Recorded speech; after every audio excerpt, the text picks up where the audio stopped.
Buenos días a todos y a todas las personas que nos acompañan para la cuarta sesión del Seminario Permanente de Corporalidades en su ciclo de 2025.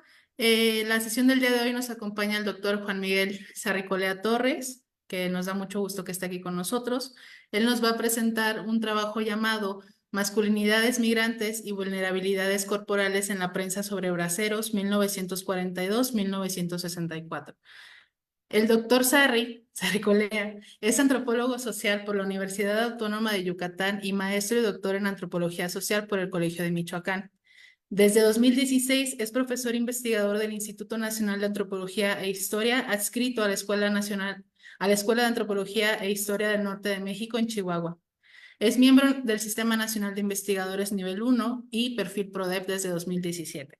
De 2019 a 2023 fue presidente de la Academia Mexicana de Estudios de Género de los Hombres, AC, y ha sido docente a nivel licenciatura y posgrado desde el año 2011. Sus líneas de investigación son antropología del cuerpo, el género y la sexualidad, y la etnografía histórica de las migraciones y las fronteras.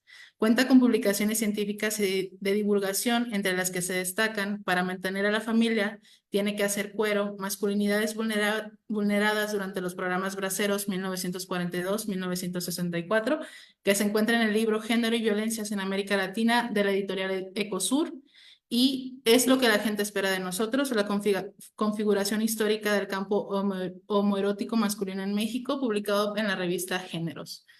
El día de hoy nos acompaña. Muchísimas gracias, doctor. Le doy la palabra.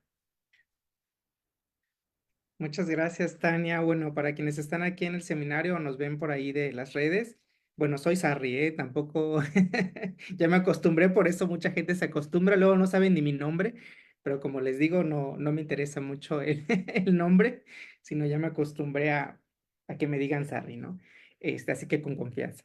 Pues muchas gracias, Tania, también al seminario, a quienes forman parte de él y pues bueno, quienes están como interesados en estas temáticas por la invitación que me hicieron.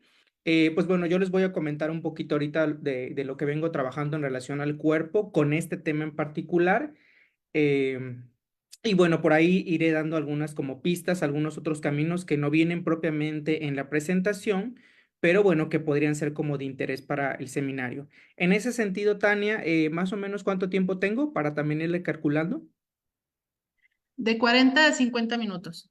Ok, bueno, igual tú con toda confianza, porque por lo general lo que suelo hacer es una presentación muy larga y bueno, no siempre alcanza los tiempos, pero bueno, sí me gustaría como irlo platicando. Lo voy a compartir y ya nada más me comunican si se ve. Ok, gracias. Sí se ve. Nada más. También, si necesita, se puede expandir unos minutos más.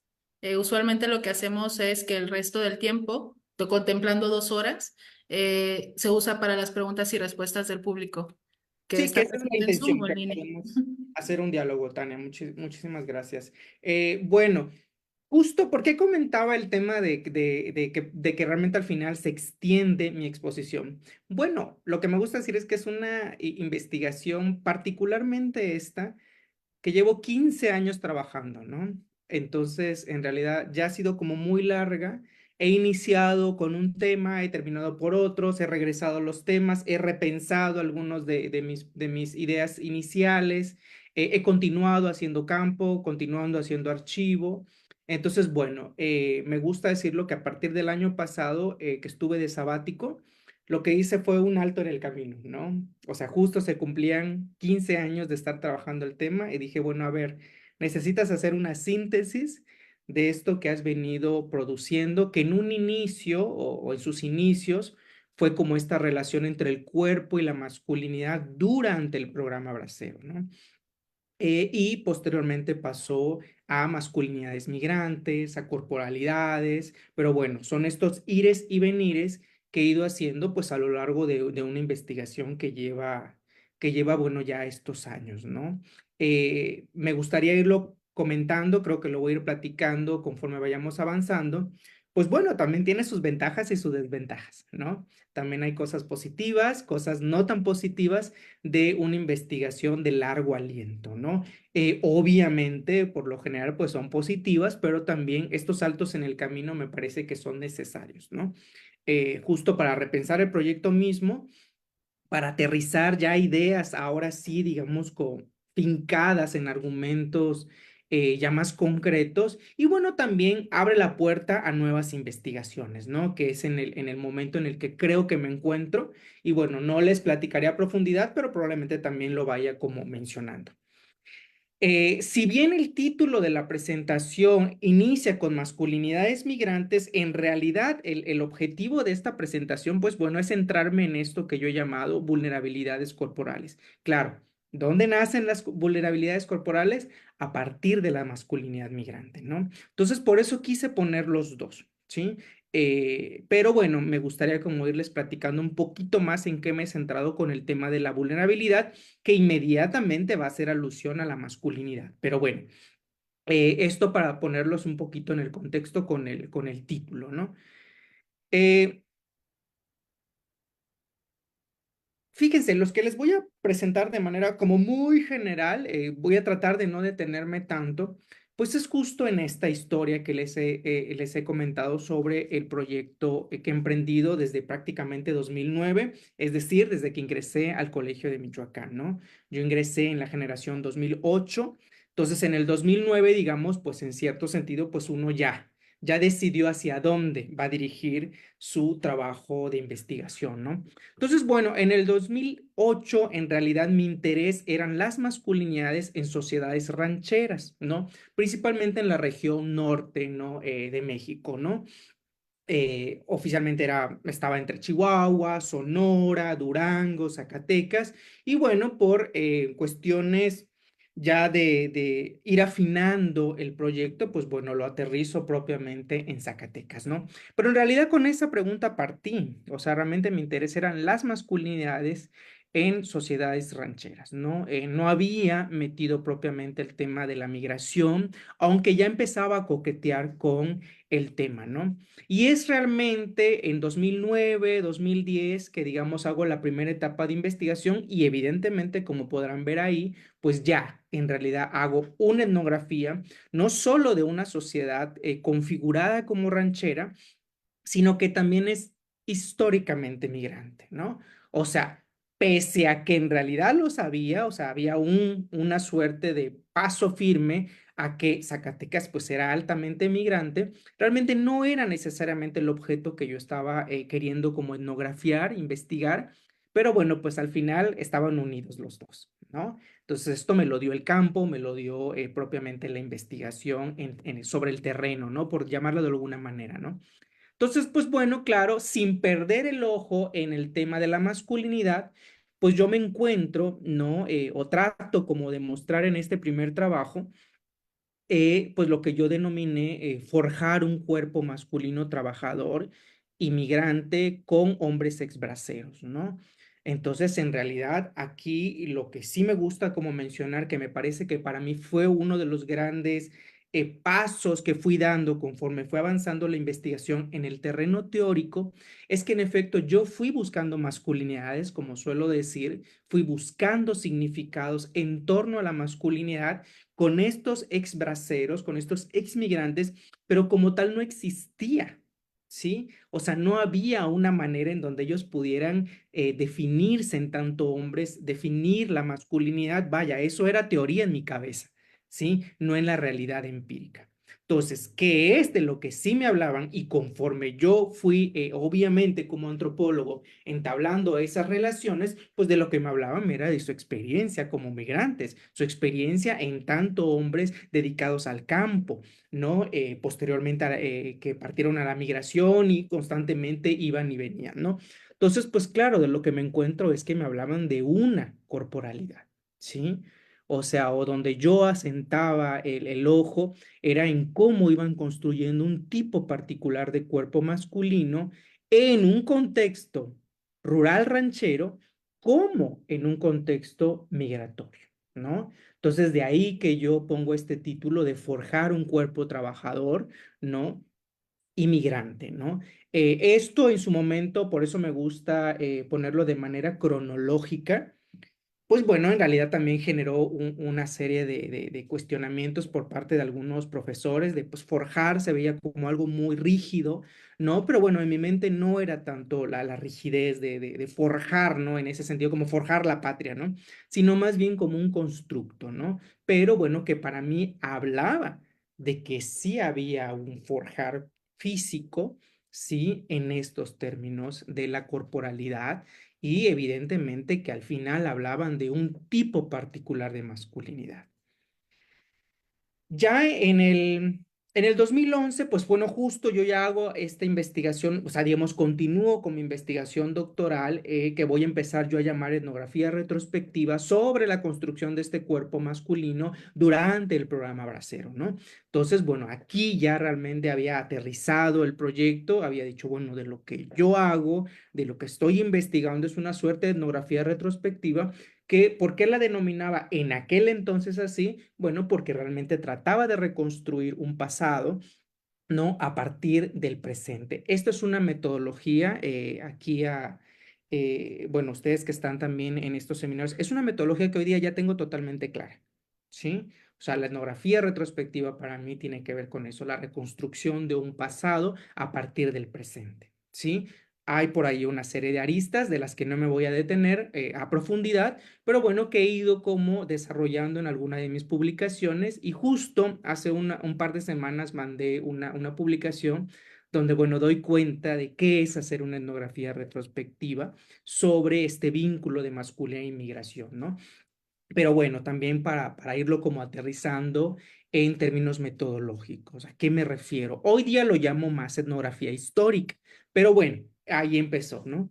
Y bueno, ya evidentemente en el transcurso de la investigación, pues bueno, ya realmente empiezo a darme cuenta, pues de lo que estamos viendo es una constitución múltiple de cuerpos masculinos migrantes en esta temporalidad. Y principalmente, ¿qué daba la multiplicidad de esas representaciones, prácticas, interacciones en donde el cuerpo estaba inmerso? Pues bueno, era justo un diálogo que yo estaba haciendo entre fuentes, ¿no? No solo era ya exclusivamente trabajo de campo, sino que también había explorado ya los archivos, las fotografías, lo que vendría siendo las fototecas, lo audiovisual, o sea, había incorporado una serie de fuentes. ¿Por qué? Porque el programa Bracero tuvo la fortuna, o yo siempre digo, tiene la bella fortuna de que generó abundante documentación, ¿no? Entonces, o sea, ahora sí que ir a los archivos era una cosa que rebasa y sigue rebasando por mucho la investigación. Es muchísimo el material que existe sobre esta temporalidad y evidentemente todavía cuando inicié la investigación en el 2009, pues todavía contaba con algunos exbraceros, digamos, vivos, ¿no? Ya muy grandes, muy mayores, ¿no? Pero bueno, prácticamente de los primeros, es decir, todavía tuve la oportunidad de entrevistar a braceros de los años 40, ¿no? Obviamente estamos hablando de personas ya de 90, 100 años, ¿eh? Que todavía estaban en el rancho, ¿no?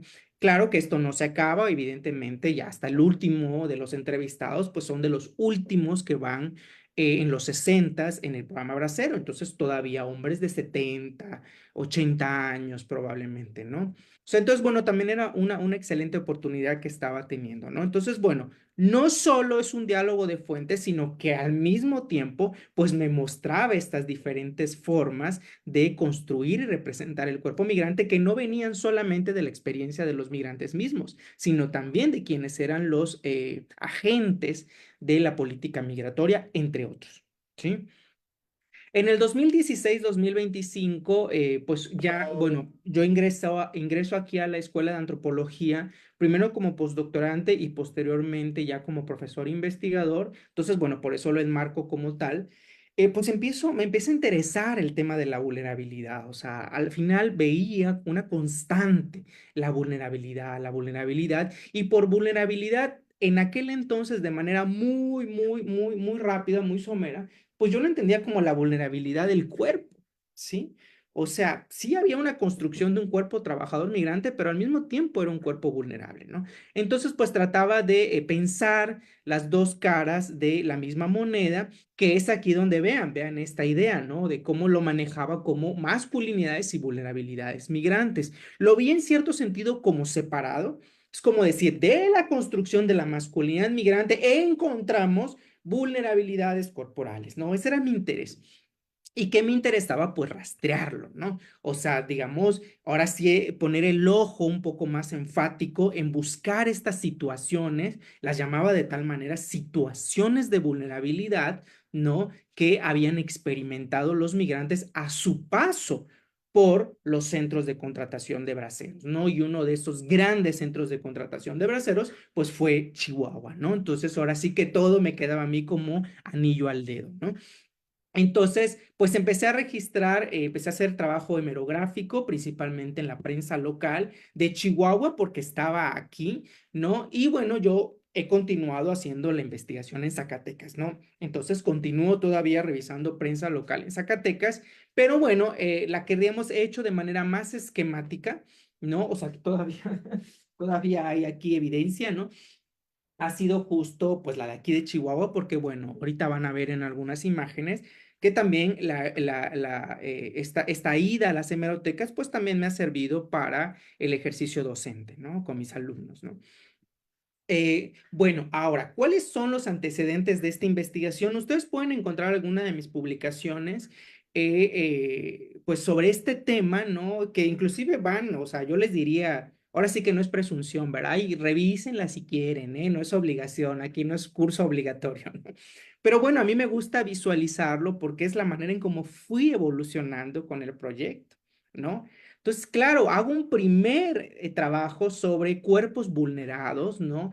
Y que justo yo me centro en la prensa para decir, bueno, ¿qué pasaba con estos migrantes en tránsito por la ciudad, por Chihuahua, cuando venían a contratarse en estos términos, ¿sí? ¿Dónde estaba la vulnerabilidad, no?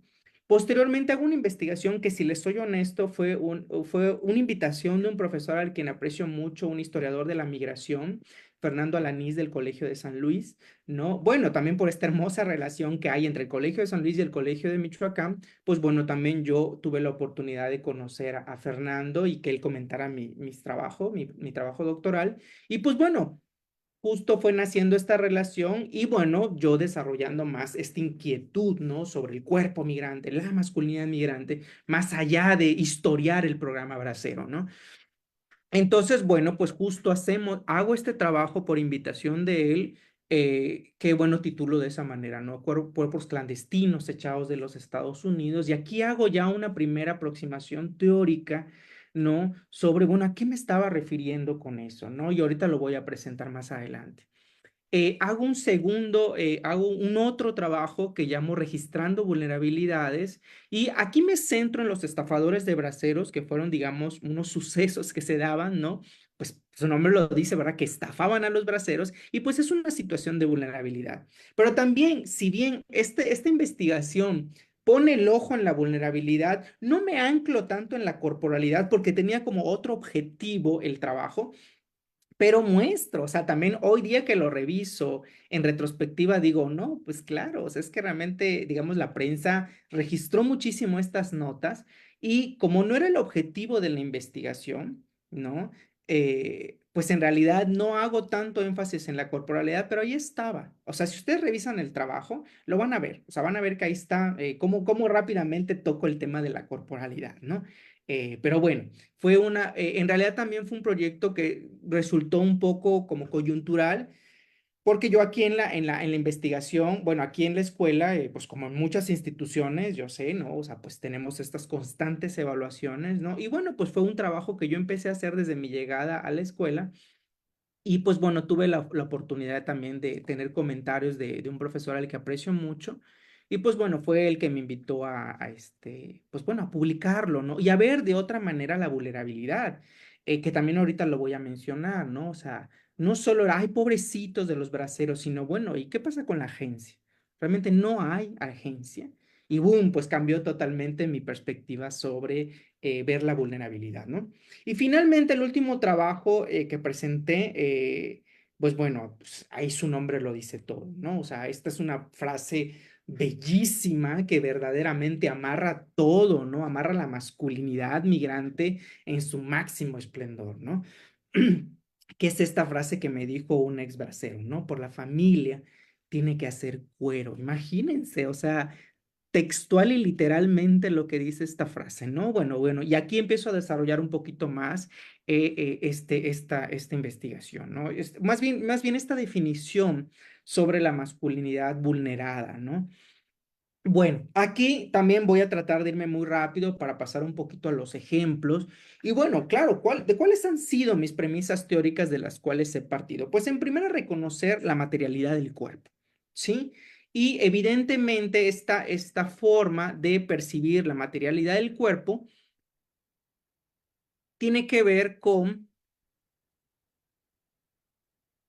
que, bueno, todo fenómeno, esto ustedes lo saben, que están aquí en este seminario, o sea, no es algo nuevo, no es algo novedoso, no es algo que yo dije, ay, miren, vengo a ponerlo, no, sino justo cómo los fenómenos históricos, sociales, culturales se inscriben y se reflejan en el cuerpo, ¿no? Esto es lo que nosotros podríamos conocer como la materialidad del cuerpo. Ojo, aquí yo hago, por supuesto que ustedes lo pueden ver, estoy haciendo este diálogo con Judith Butler, ¿no? Pero no es una materialidad en términos de constitución. Al menos en mi investigación y en muchas investigaciones yo considero que no es una materialidad exclusivamente discursiva. Es una materialidad en todo su esplendor, ¿sí? Es decir, sí se construyen cuerpos. ¿Sí? Materialmente hablando, como le digo a mis alumnos, hacer este sonido es un sonido de la materialidad del cuerpo, ¿no?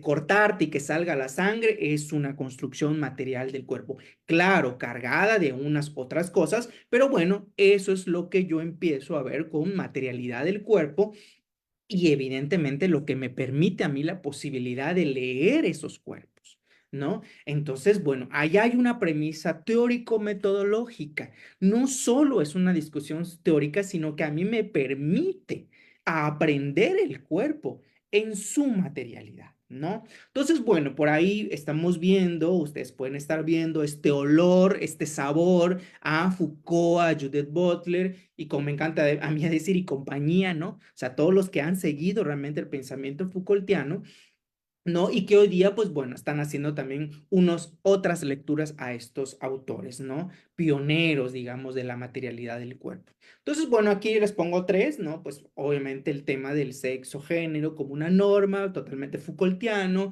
el cuerpo vigilado, disciplinado, controlado, también Foucaultiano, y bueno, evidentemente la vida, el cuerpo, el género sujeto al poder, bueno, aquí está, ¿no? O sea, no solo son las primeras aproximaciones Foucaultianas, sino que va a continuar Judith Butler, ¿no? Entre otros autores, ¿no? Otra síntesis tiene que ver justo con esa constante materialización de la norma, ¿no? Que nosotros podemos llamar campo social, sistema sexogénero, etc, etc. Pero recuerden que esta es una premisa butleriana muy de la mano del psicoanálisis lacaniano, ¿no?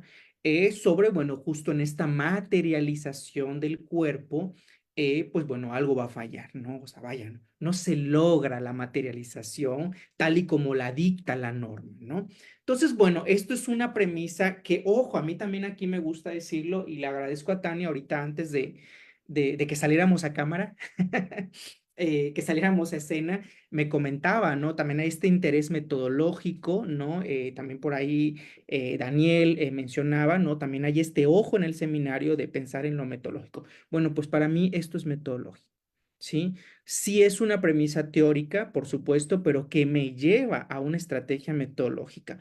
¿Cómo se la comunico a mis alumnos? A lo mejor hoy día la digo de manera bastante laxa, light, ¿no? Pero bueno, tiene su grado de complejidad, pues busquen las fallas, no las normas.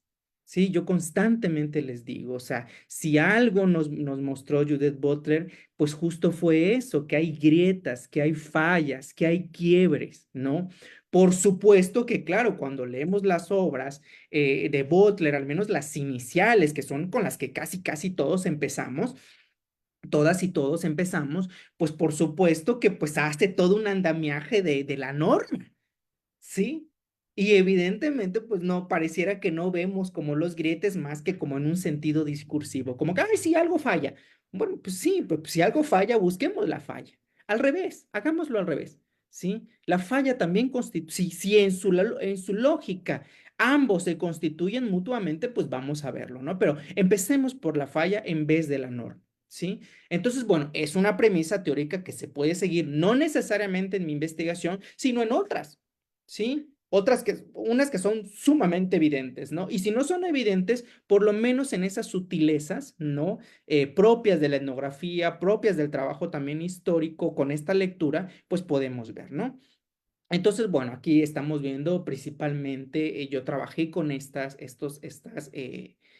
premisas, ¿no? De la ley, la falla, ¿no? El performance de género a través del cuerpo, previo a la resistencia, vamos a ver la vulnerabilidad, o sea, cuando ya Judith Butler en sus últimos trabajos, pues empieza a hablar sobre la vulnerabilidad, que sabíamos que antes no lo había hecho, digamos, no lo había convertido en un libro, ¿no? Hoy día, pues ya lo vemos propiamente en trabajos ya que a los que les ha dedicado tiempo, ¿no? Evidentemente, y cómo vamos a ver esto también, o sea, cómo lo podríamos ver, cómo leer estos cuerpos migrantes, pues bueno, de alguna u otra manera, pues con el programa Bracero, pues lo vamos a ver a través de los controles migratorios, ¿sí? El cuerpo trabajador, ¿no? El control de la movilidad, ¿no? El sujeto al nombre, esto es muy, muy de esta aproximación teórica que también a mí me gusta mucho, si les soy honesto, también yo he trabajado mucho esta idea del sujeto al nombre, ¿no? Que nos es clarísimo con los temas de género, ¿no? Pero sujeto al nombre también es sujeto al nombre migrante, ¿sí? O sea, cómo se constituye también el migrante en relación a ese nombre, el bracero, ¿quiénes son? Y ahorita lo vamos a ver en algunos ejemplos que les voy a dar, o sea, no solo es, o sea, vaya, no solo lo podemos utilizar en el género, sino también con otras categorías, ¿no? En donde pues no solo hay un nombre, sino quién constituye ese nombre, ¿no? Lo que yo les decía, vean cómo ahí se da esta premisa teórico-metodológica en donde nosotros podemos decir, ok, hay un nombre, ok, está el discurso, ahí está, lo puedo ver, lo puedo registrar, lo puedo analizar, pero bueno, sí, pero quienes nos interesamos en el cuerpo, ¿cómo se materializa ese nombre? Y si en realidad hay tal cosa. ¿Sí?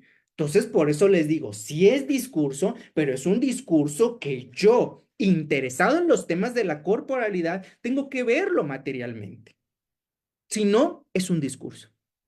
Claro, insisto, no hay tal cosa tan así, pero en realidad justo puede ser este tipo de dilemas o discusiones o de aproximaciones en donde podemos ver, pues bueno, claro, me puedo sentar en el discurso, en la representación, en la imagen, en la imaginación, como todas estas categorías hoy día existentes, pero también si yo estoy partiendo de esta materialidad del cuerpo, pues bueno, ¿cómo lo muestro?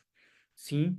¿Cómo también muestro ese discurso que obviamente muchos teóricos pues van a llamar el discurso encarnado, cómo el nombre se hace cuerpo, etc, etc. Entonces por ahí va este interés también, ¿no?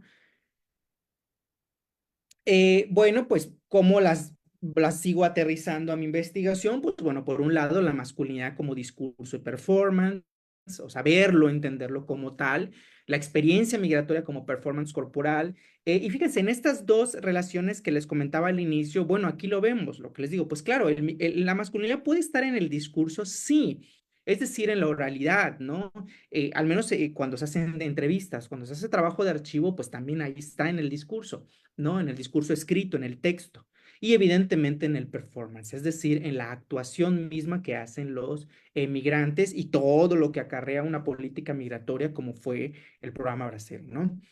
Entonces, bueno, aquí insisto, es seguir viendo que no es una masculinidad per se, ¿no? Sino es una masculinidad que yo tengo que ver en la materialidad del cuerpo, al menos en este caso, ¿sí? Por ejemplo, cuando a mí me preguntan mis alumnos, oiga, profe, pero si a mí me dicen, oye, yo considero que soy hombre por esto, claro, hay diferentes fenómenos sociales y hoy día, por ejemplo, con toda la reflexión en torno al género, pues claro, alguien puede decir, oye, yo me considero hombre por esto, pero no fue lo que yo vi con los braceros. No hay tal cosa. O sea, ante una pregunta, bueno, ¿y usted cómo se considera como hombre? No existe tal cosa, ¿sí? O sea, pues lo que yo siempre les digo, y claro que me gusta mucho recordarme a mí en ese momento sentado en campo, ¿no? Diciendo, ¿y yo por qué estoy haciendo esas preguntas, no? O sea, claro que no me entienden, es algo dado por sentado para ellos, ¿sí? Tengo que cambiar la pregunta, ¿sí? Y claro, ¿qué me encuentro? Sin necesidad de romperme la cabeza de cambiar la pregunta, pues simplemente, pues oiga, hábleme de su vida para ver la performance, ¿no?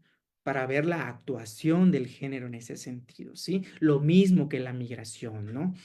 Y la migración todavía es discursivamente más elaborada que la del género, ¿no? Entonces aquí también hay algo interesante, pero insisto, va a depender de los trabajos que estamos realizando, ¿no? Del contexto, ¿no? Del fenómeno social, del grupo social, etc.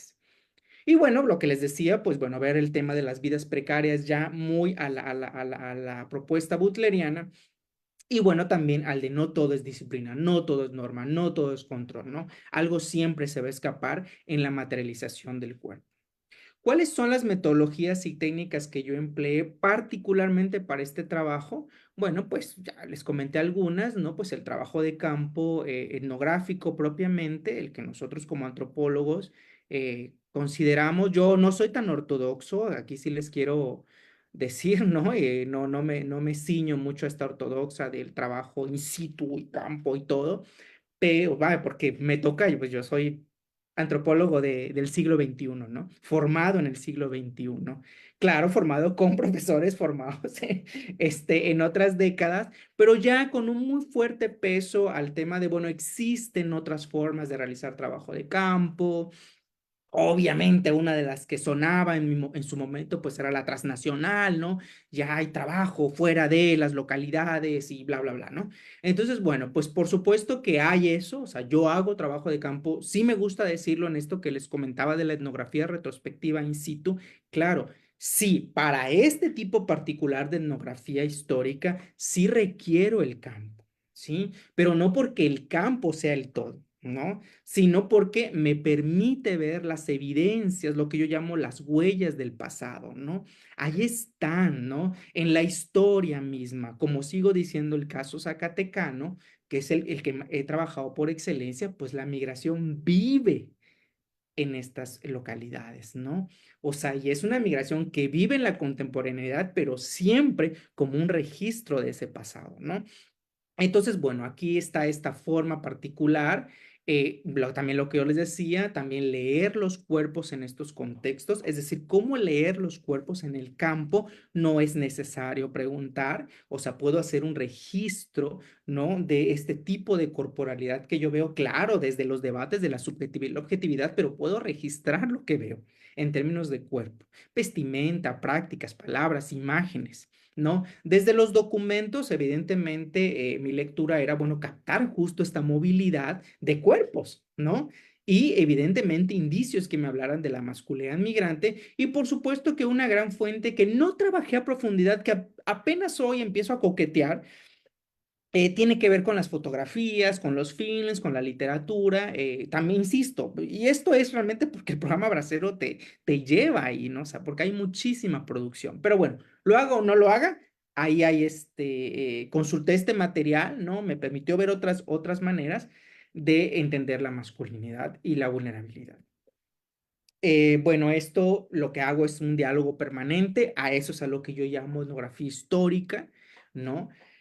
Pues este diálogo permanente de fuentes, además de esta primera premisa que yo les comentaba, ¿no? O sea, ¿por qué empezar el trabajo de campo in situ o por qué este tipo particular de etnografía histórica?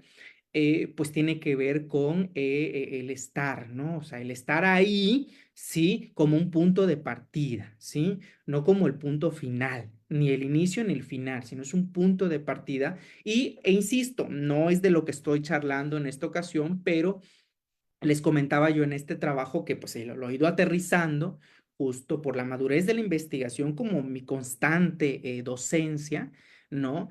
Pues decirle yo a los estudiantes, pues, claro, podemos hacer una etnografía con fuentes, pero por supuesto, hoy día se puede, pero no es la que yo hice, ¿sí? O sea, aquí yo les vengo a charlar de una que me sirvió a mí y por eso les digo, si tú tienes posibilidades de hacer trabajo de campo in situ, adelante.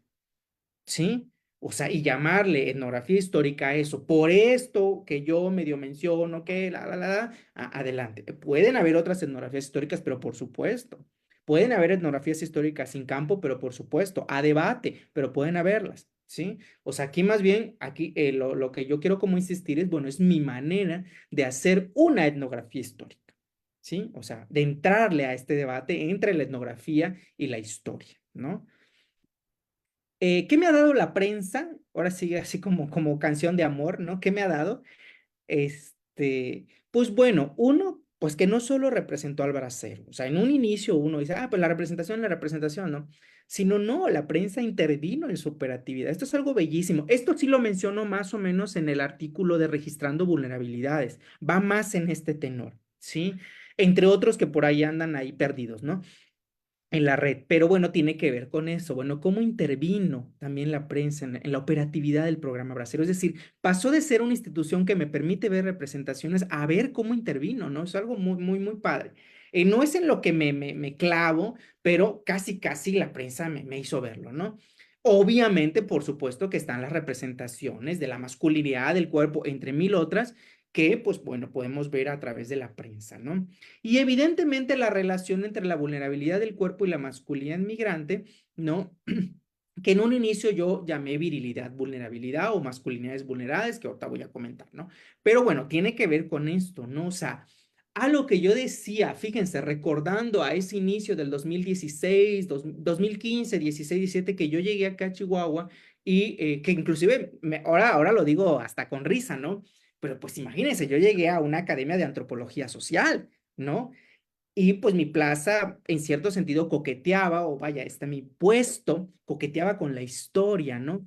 Entonces, a mí me gusta siempre decirlo, bueno, cómo verme como antropólogo, pero que hace archivo, que al menos aquí a Chihuahua llegué a hacer es prácticamente 80% de archivo, ¿no? Y en estos años me he dedicado a hacer 80% de archivo, o ya creo que ya hasta el 100%, ¿no? Entonces, claro, eso a mí me obligaba a pensar, bueno, o sea, ¿cuál es el papel del etnógrafo, del antropólogo, de la antropología misma en la historia? ¿Sí? Anécdotas que siempre me gusta platicar, pero bueno, aquí por el tiempo no voy a darlas, pero bueno, siempre esta relación con mis colegas historiadores, ¿no? Entonces se dieron, y justo ahí del Colegio de Michoacán, que tenemos la oportunidad de que están los dos posgrados, ¿no? Entonces era una cosa muy sabrosa, los debates, las discusiones, pero bueno, que ya después del sabroseo de la discusión, ¿no? Pues también me daba cuenta que las tenía que aterrizar. ¿Qué significa para un antropólogo, un etnógrafo, hacer este tipo de investigaciones con fuentes propiamente documentales, ¿sí? Algo que hoy día digo, pues claro que no me siento historiador, ni pretendo ser historiador, ni quiero ser historiador. O sea, es otro debate la interdisciplina, pero vaya, lo que quiero mencionarles a ustedes es justo cómo como etnógrafos, pues evidentemente al tener un tipo particular de formación, pues bueno, se abre el espectro.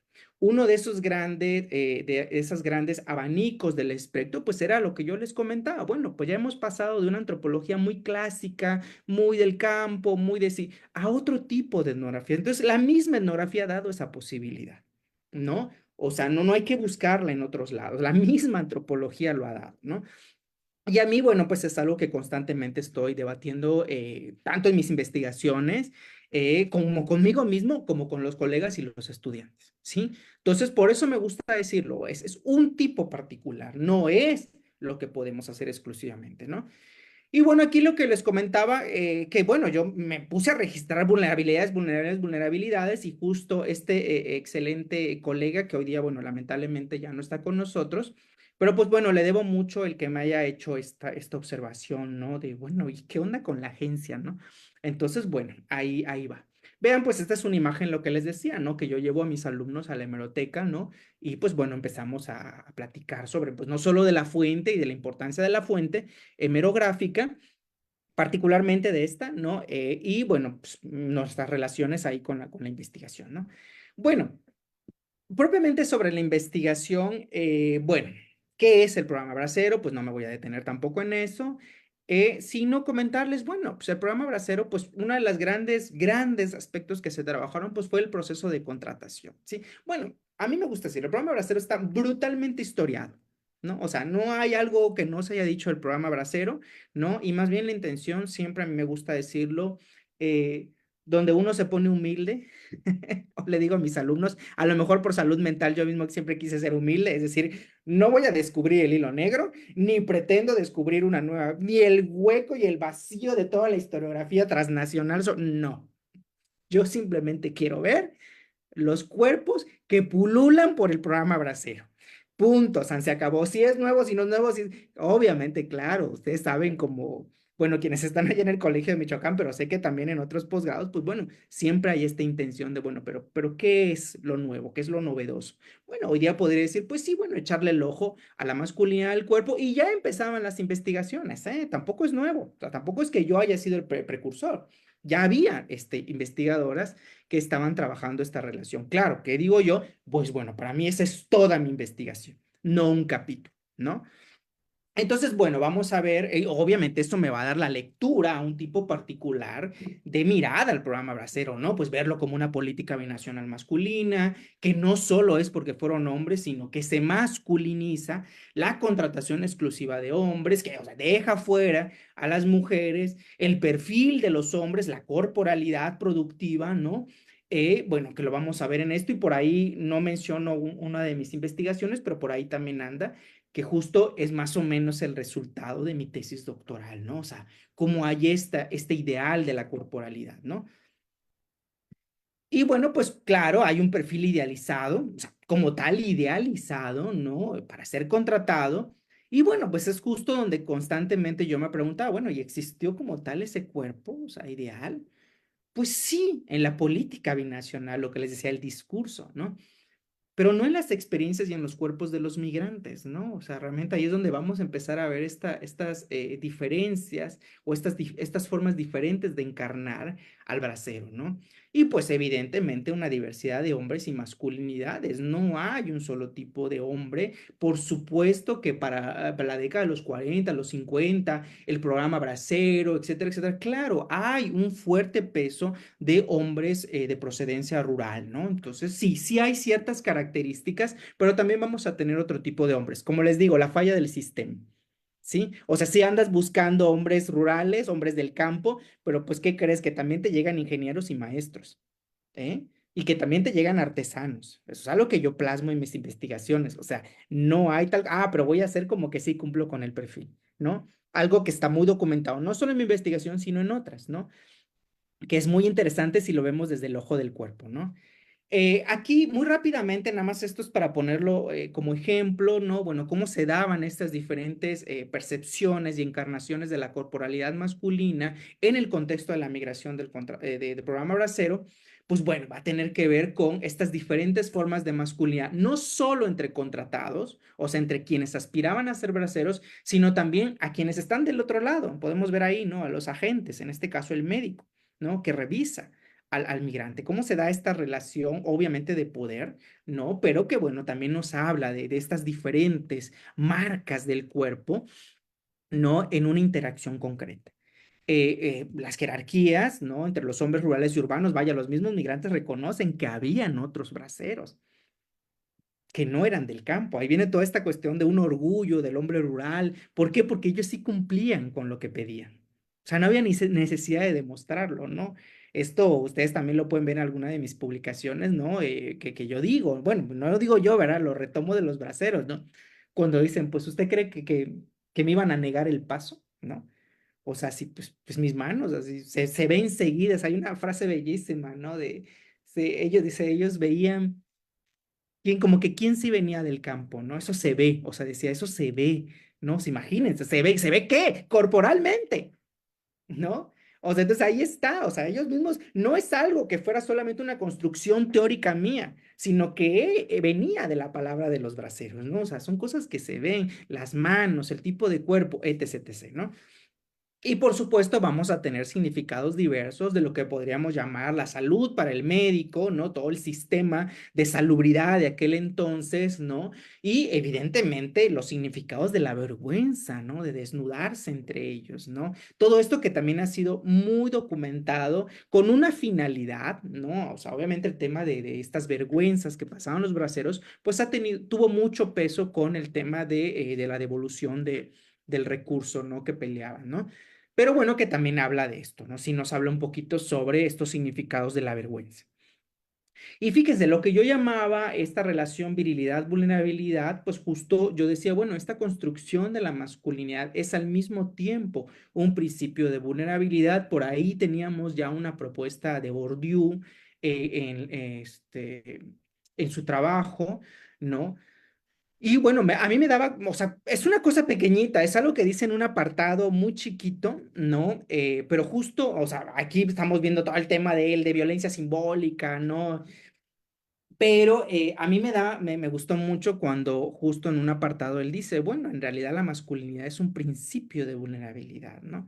Entonces digo, bueno, pues de aquí soy, ¿no? O sea, esto me sirve, me ayuda mucho porque justo me daba el plano de decir, no, no es una otra cosa, es en realidad es un principio. Digo, uno podría estar debatiendo siempre qué es primero, ¿sí? Pero realmente al menos pensar la virilidad como esta construcción de la masculinidad migrante al mismo tiempo como un principio de vulnerabilidad, ¿no? Y pues bueno, un ejemplo que yo rastreo, empiezo a rastrear esta propuesta, pues es a partir de la deportación de quienes eran llamados mojados, ¿no? Y obviamente también en el proceso de contratación de braceros, ¿no? Que es muy a grandes rasgos, se los voy a presentar, que es, bueno, lo que hice en este artículo sobre cuerpos echados de los Estados Unidos, ¿no? Esta idea, ¿no? Principalmente que está trabajado exclusivamente con material de prensa. Insisto, no es que la prensa me lo haya dado, o sea, la prensa, digamos, fue un material que empecé a trabajar a posteriori, pero la vulnerabilidad está desde mis primeros trabajos de campo, ¿no? Bueno, aquí nada más es los centros de contratación de braceros, entre otros espacios, ¿no? Que configuraron la frontera, lo que podríamos llamar también como el espacio fronterizo, el espacio migratorio. Esta es una otra investigación que también, de la cual yo he coqueteado mucho. No me he detenido a profundidad en ella porque, bueno, insisto, me he clavado más en el tema del cuerpo, la masculinidad. Pero bueno, es impresionante la configuración de este espacio migratorio y fronterizo que podemos rastrear a partir del programa Bracero, entre otro tipo de migraciones, ¿eh? No es exclusivamente del programa Bracero, ¿eh? Se va a anclar con otro tipo de, por ejemplo, el boom del norte de México. ¿No? O sea, no es azaroso que se hayan ido los centros de contratación al norte de México, ¿no? Entonces, bueno, ahí hay otra línea muy interesante que también ya se trabaja, no es algo tampoco nuevo, pero que da mucho jugo para las investigaciones etnográficas e históricas sobre estos espacios, ¿no? Fíjense, ¿qué digo de manera muy amplia sobre esta idea del cuerpo echado, del cuerpo migrante? Pues bueno, argumento que la construcción del cuerpo indocumentado se dio a partir de la ley de inmigración estadounidense del 29, o sea, ahí podemos empezar a rastrear esto, ¿no? Bueno, pues conocida como ley de extranjería, bla, bla, bla, cuya consecuencia fue vulnerar corporalmente a los hombres migrantes desde su cruce por la frontera hasta su deportación a México. Es decir, podemos seguir esa secuencia, ¿no? Acá hay un primer plano, no es exclusivo, yo lo digo, creo que lo marca, al menos para el siglo XX, marca el 29, pero bueno, vamos a tener también episodios más finales del 19 y las primeras décadas del 20, ¿no? Donde podemos ver también este tipo de vulnerabilidades.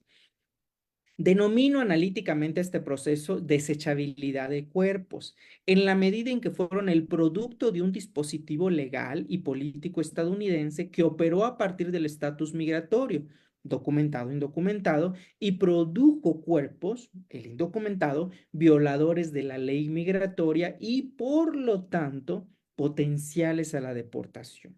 ¿Sí? Es esto que yo empezaba a ver como las dos caras de la misma moneda. ¿Sí? Vaya, en términos del nombre del sujeto migrante es que existen potencialmente los dos, se configuran al mismo tiempo. Y en términos de masculinidad migrante y de vulnerabilidad corporal, se configuran al mismo tiempo. ¿Sí? Es esto que podemos ver, si ustedes lo están pensando, dices tú, yo conozco por ahí de dónde viene esa idea. Claro, es una idea butleriana. al decir la constitución de lo otro, de lo externo, ¿no? Del abyecto, es necesaria para la construcción de la norma. Y por la norma estamos hablando de nombres normativos, como el migrante documentado. Claro, la política migratoria necesita al migrante documentado, no al indocumentado. Vaya, en la política, eso me quiero referir, no en la realidad, no en la praxis. Ah, pero ¿qué está haciendo al decir eso? Pues bordea ese nombre y construye al mismo tiempo a los que no. Sí, o sea, entonces ahí viene esta idea bueno, evidentemente viene de estas propuestas butlerianas. Más atrás, insisto, no es exclusivamente de Butler, pero bueno, que Butler va a empezar a poner en digamos, en una definición un poquito más tangible, ¿no?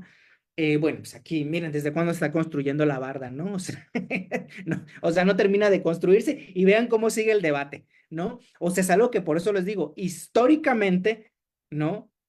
Ha estado presente en la contemporaneidad, ¿no? Y contemporáneo puedo decir desde los 40, ¿eh? Entonces, bueno, lo que presento aquí es un itinerario de esta corporalidad indocumentada. ¿Quién era el indocumentado? Y evidentemente cómo se construía estos cuerpos, ¿no? Del desecho, ¿no? Y bueno, pues vamos a tener a los cuerpos del arriesgue, que son estas personas que cruzaban la frontera, ¿no? O sea, pues, históricamente registrado, tanto desde la oralidad de los exmigrantes como desde los documentos históricos, ¿no? O sea, documentos de gobierno como de la prensa, ¿no? O sea, el constante cruce de las fronteras. Así que podemos ver inclusive lo que les mencionaba con la película, Espaldas Mojadas, o sea, qué mejor ejemplo, ¿no? Y bueno, cuerpos explotados, que evidentemente el indocumentado estaba más sujeto a la explotación. Por supuesto que cuando hacemos este diálogo entre fuentes etnográficas, fuentes orales y fuentes documentales, pues empezamos a ser un poco más cuidadosos. O sea, la explotación era para ambos, ¿eh? O sea, así como que yo les dijera que cómo distinguía yo esa explotación, pues no. Pero evidentemente, claro, por supuesto que en el discurso el migrante indocumentado pues todavía es más susceptible de ser explotado. Eso, pues sí, en realidad es parte de lo real, ¿no? Pero bueno, también hay delgadas líneas, ¿sí? O sea, tampoco pensar que solamente el indocumentado es explotado, ¿no? Cuerpos vigilados y castigados en Estados Unidos, bueno, aquí era quienes eran aprehendidos. Sí, o sea, quienes lograban ser aprendidos, arrestados, vaya, ¿no? Como tal, ¿no? Y pues los mandaban a la cárcel, ¿no? O bueno, todo esto que documenta la prensa de manera muy a detalle, ¿no? Y por supuesto, pues bueno, todos los procesos de echarlos de los Estados Unidos. ¿Se fijan? También utilizo esta palabra, no por mí, sino muy constante en la prensa, ¿no? Eran echados, ¿no? Entonces estos cuerpos echados, pues no solo eran por cielo, mar, tierra. Esto es algo impresionante que si les soy honesto, no me sorprendía en mi investigación del programa Bracero, bueno, porque pues de entrada uno sabe pues que son deportados por las fronteras, pero cuando empiezo a toparme que también son deportados por cielo, por mar, se los juro que no lo visualizaba, ¿eh? Hasta que exploré una investigación hasta que exploré 1954, que es una de las grandes deportaciones. Justo es un artículo también que estoy trabajando con Fernando, de hecho, ¿no? Y bueno, no es el tema, o sea, en realidad no es tampoco el tema, tiene otro objetivo el artículo, pero esta idea de que los deportaban por cielo, mar, ¿dónde la vemos? Lo vemos en el presente. Ahí fue donde la vi. Eso es lo que les digo de la etnografía histórica. Esa es mi manera de ver la etnografía histórica. O sea, lo vemos con estas deportaciones que está haciendo Trump. Claro, son históricas, nada más digo ahorita porque la están a flor de piel, ¿no? Que los deportan por cielo, o sea, y sabe a dónde. Sí, casualmente acabo de encontrar a una persona, bueno, que me dijo que un pariente fue deportado y lo mandaron hasta Chiapas, siendo del norte, ¿no? Esto lo vamos a ir viendo, ¿no? Entonces, por eso digo que también esta configuración de los espacios migratorios y fronterizos a partir de la migración se puede rastrear con estos caminares de los migrantes, ¿no? Y que, bueno, las deportaciones por sus propias lógicas van a tener esto. Bueno, no me quiero detener en eso, pero bueno, va por ahí, ¿no? Y evidentemente toda esta descripción que hacía la prensa sobre, bueno, a quien llamó, pues bueno, los pobres miserables, ¿no? Cuerpos miserables, ¿no? Que no solo otra vez es el discurso, sino cómo se reflejaba en sus cuerpos, con lo que vienen y la prensa ahí por ahí dice, ay, cabizbajos y se les ve el semblante y no, no salieron con nada, unos traen lo poco que pudieron cargar, etc., etc., ¿no? Entonces, estas formas de lo que podemos ver como un itinerario de la corporalidad indocumentada, ¿no? Bueno, pues ahí está, ¿no? Otro ejemplo, ¿no? Y bueno, aquí justo lo que menciono es, bueno, cómo la construcción de este cuerpo clandestino y deportado permite analizar cómo se inscribió en la corporalidad del inmigrante la ley, o sea, un nombre de la ley de inmigración estadounidense e inauguró este itinerario de vulnerabilidades corporales que acompañaron al migrante desde su cruce por la frontera hasta su retorno obligado vía la expulsión deportación. Ser un cuerpo no autorizado puso en funcionamiento prácticas políticas de vigilancia, encarcelamiento y expulsión por parte de los agentes de la patrulla fronteriza. Bueno, recuerden que en el 24 es los inicios de la patrulla fronteriza, pues a flor de piel, todo lo que daba, ¿no? Y bueno, esta intención de una mirada histórica a estos retornos obligados que han persistido en diferentes momentos del siglo XX, o sea, por supuesto que no son exclusivos del programa Bracero, hasta el presente siglo, les decía ahorita, ¿no?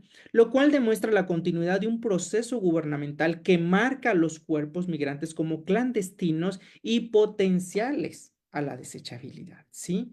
O sea, no es que automáticamente lo sean, ¿no? Sino hay este proceso en que se está configurando el cuerpo. Y quiero terminar con esto, que ustedes dirán, pues creo que ese era el tema, ¿no? En realidad es un artículo que estoy elaborando apenas. Insisto, lo que he hecho, lo que les presentaba es cómo he ido como construyendo con todo este material de estos 15 años de investigación, pues esto, ¿no? Entonces, bueno, no lo voy a, por supuesto que no lo voy a terminar. Muy similar de cuerpos echados de los Estados Unidos, pero bueno, aquí principalmente me he clavado mucho en lo que yo llamo justo, pues estas materialidades evidentes, digamos, ¿no? De la corporalidad vulnerable, ¿no? Que principalmente, pues el título lo dice todo, ¿no? O sea, los matan, se privan de la vida o también los roban, ¿no? Que pues es un titular, ¿no? De una noticia, ¿no?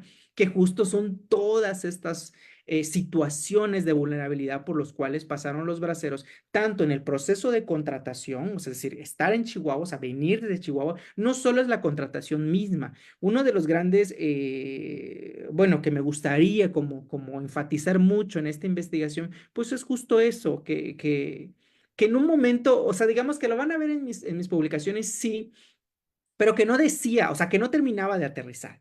Era decir, pues sí, sí, sí, el proceso de contratación y los migrantes, todo, pero no, es realmente la cotidianidad del proceso de contratación. ¿Sí? O sea, algo que a mí sí me daba la prensa, o sea, que al menos te permite ver la prensa.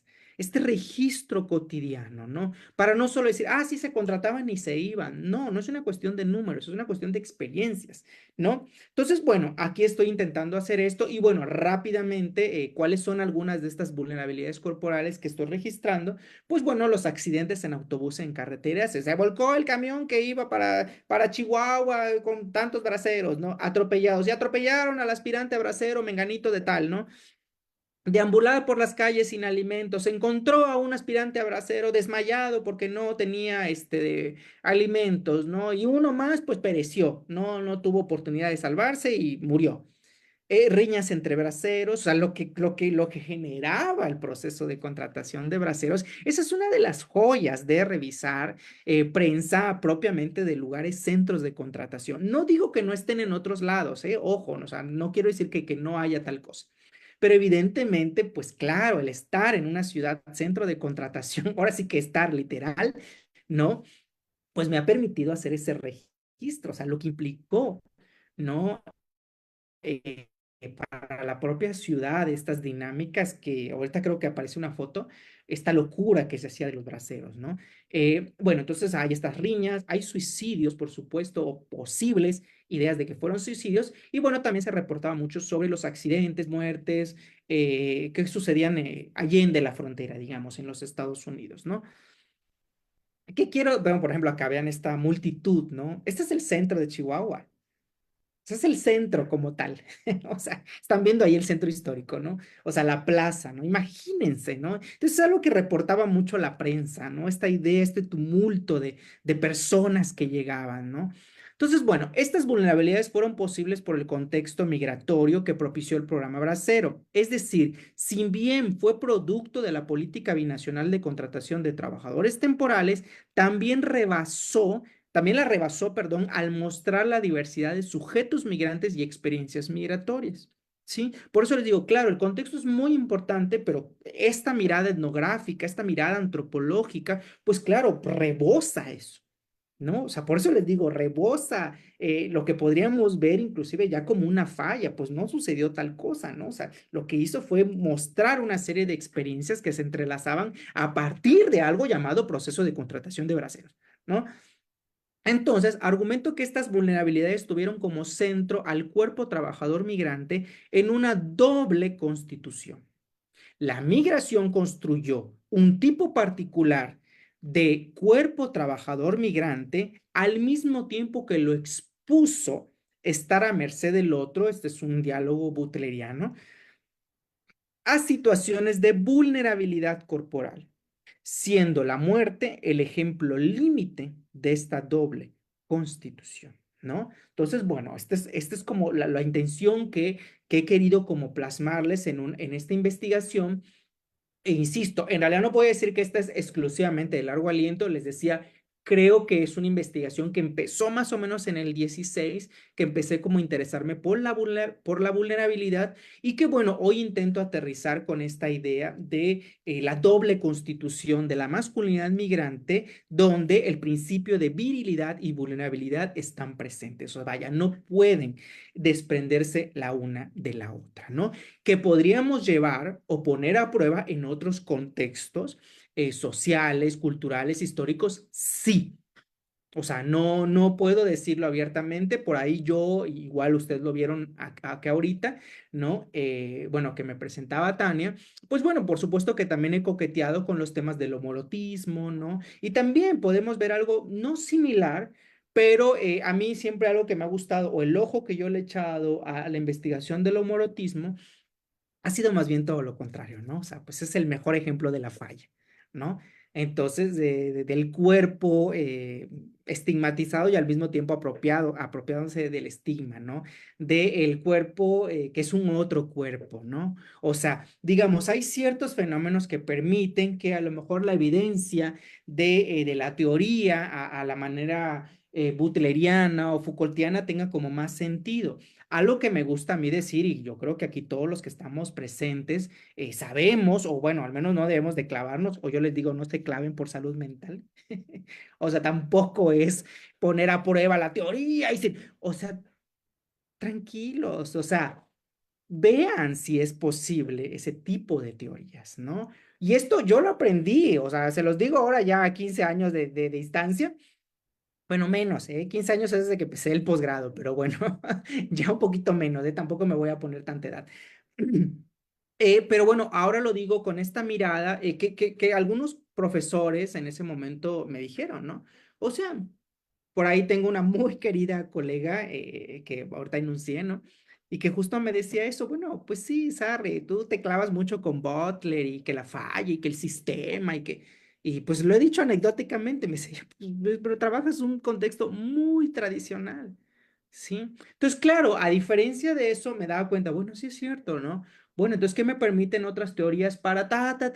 Y decía yo, no, pero al final sí. Claro, también pensar que Butler solamente es para estudiar la transgresión, la falla, la abyección, es prácticamente simplificar su argumento, ¿no? Entonces me parece que, y además, bueno, claro que hoy día, pues ya no es Butler sola, es todo un cuerpo de académicos que pues ha hecho también de su trabajo, como del Foucaultiano, mucho diálogo. Entonces, claro, podemos dialogar, ¿no? O sea, en ese sentido, ¿no? Ahí es cuando yo les digo, bueno, no nos clavemos, veamos si es posible.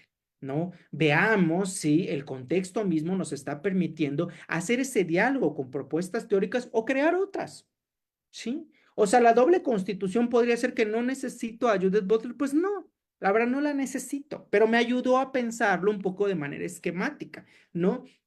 Para decir, bueno, ¿en qué sentido? O inclusive algo que les puedo decir que ya después de estar pensando en hacia dónde va esta investigación es, bueno, simplemente veamos cómo se construyen estas diversidades de cuerpos en diferentes fenómenos sociales, ¿no? Y ahí es donde yo les estoy diciendo que, pues bueno, yo estoy abriendo ya otra línea de investigación que no es exclusivamente el homorotismo, ahí está el homorotismo, sino otro tipo de investigaciones muy cercanas a la temporalidad, a los 40, a los 50, a los 60, ¿no? Que tiene que ver con otro tipo de sistemas económicos, políticos, transnacionales, ¿no? Que, pues bueno, han tocado a México, ¿no? Por poner un ejemplo, bueno, ahorita estoy muy interesado en el chicle, en la producción de chicle, el trabajo del chiclero, ¿no?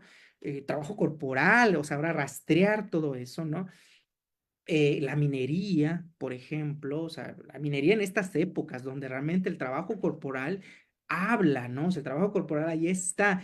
Y vean qué tipo de temas, y solo por el algodón, la producción del algodón para el caso norteño, ¿no? O sea, vean que son grandes épocas históricas brutalmente historiadas, ¿sí? Pero yo les digo, vean cómo el ojo es el que cambia. ¿Sí? O sea, es una mirada hacia la construcción de cuerpos en este tipo de producciones económico-políticas. Bueno, con eso finalizo. Y pues bueno, aquí en lo que les decía, pues también constante invitación a mis estudiantes y pues en general a todos, pues a revisar también la prensa, esta otra documentación que también es muy importante para determinados fenómenos históricos, ¿no? Pero bueno, con esto termino. Muchísimas gracias. Dejo de compartir. Ujú.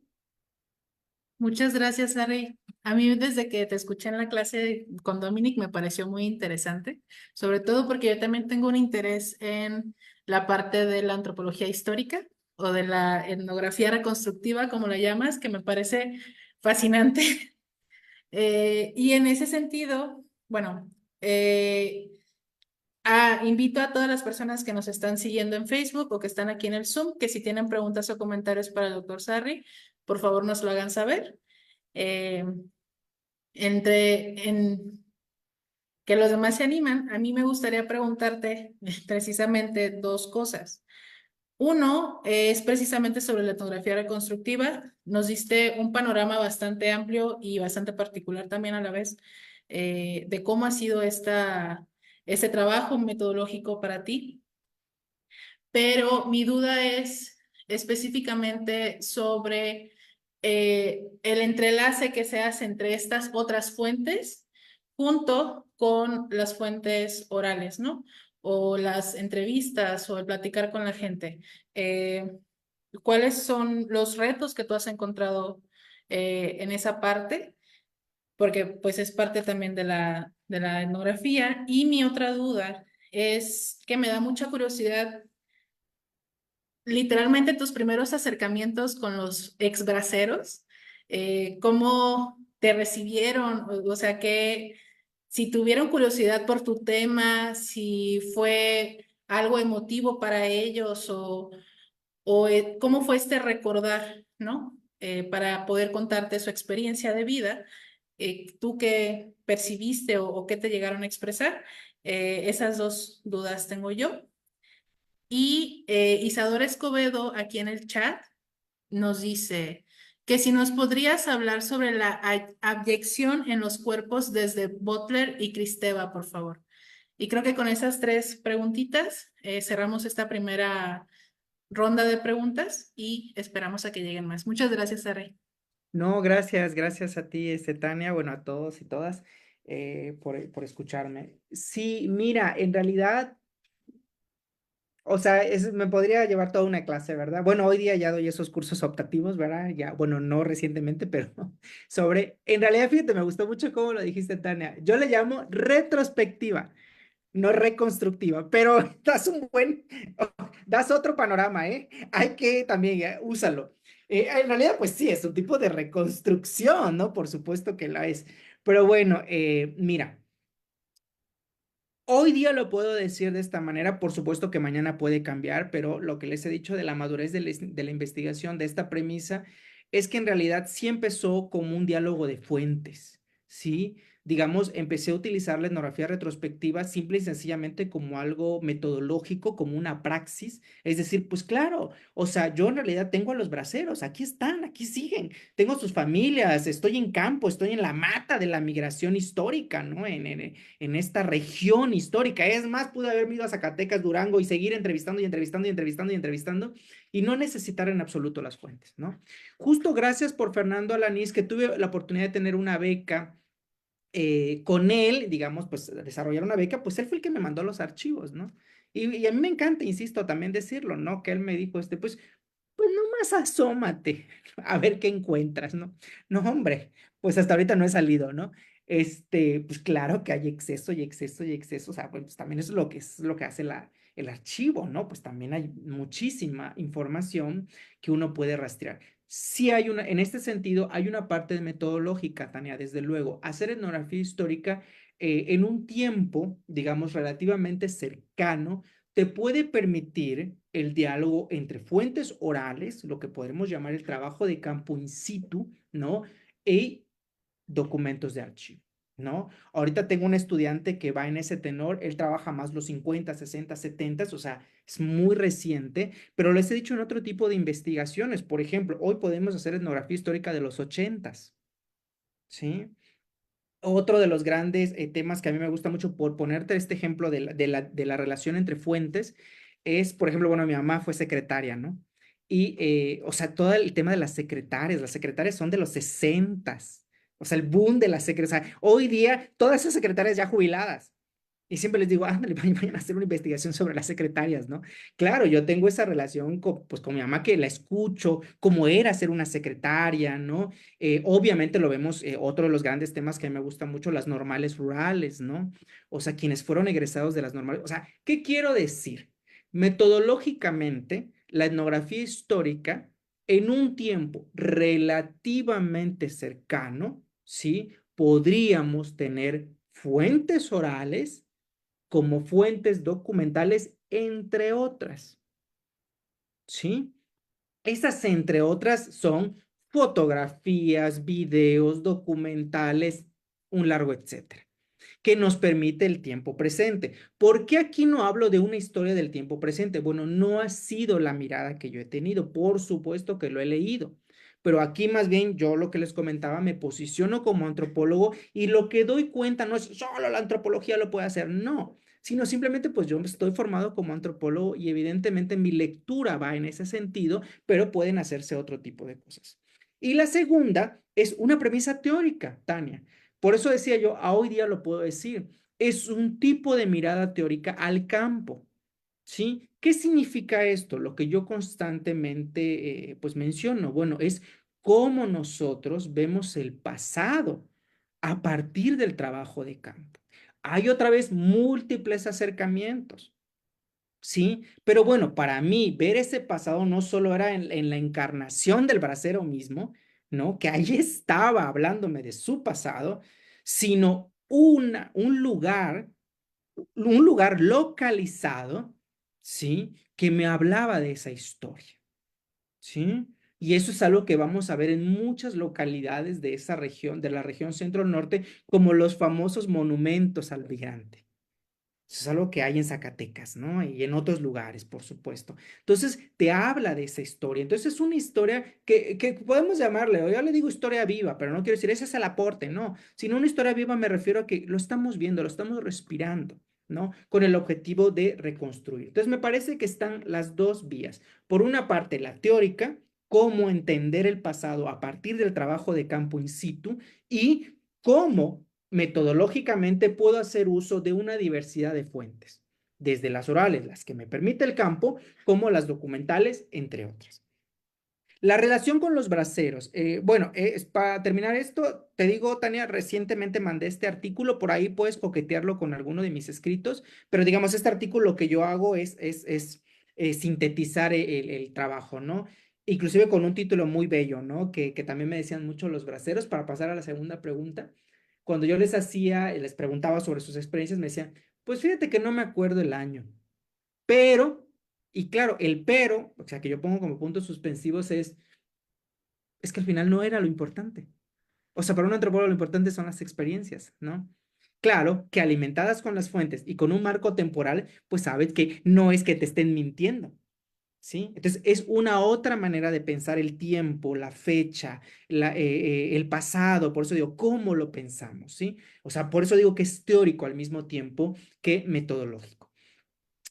No, fíjate, una gran ventaja que por supuesto que yo sé que no se puede en todas las investigaciones es, pues es un programa, un episodio de la historia bastante valorado, ¿sí?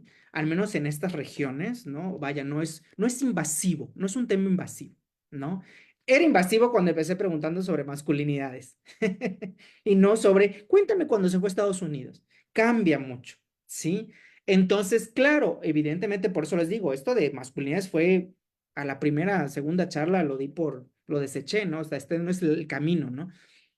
Pero hablar sobre la braceriada, sobre la migración, era algo muy a flor de piel, sobre todo en ese contexto que se peleaba el dinero, ¿no? Entonces, digamos también, en términos históricos, ya había una coyuntura que permitía que también estas personas hablaran o quisieran hablar al respecto. Dos, algo que no podemos negar, y ahorita que están haciendo el tema de cuerpo y emociones, este pues es muy emotivo. O sea, el caso del adulto mayor, ahora sí que cognitivamente, en el desarrollo humano, pues hay también una suerte de rememoración, o sea, un querer hablar de, ¿sí?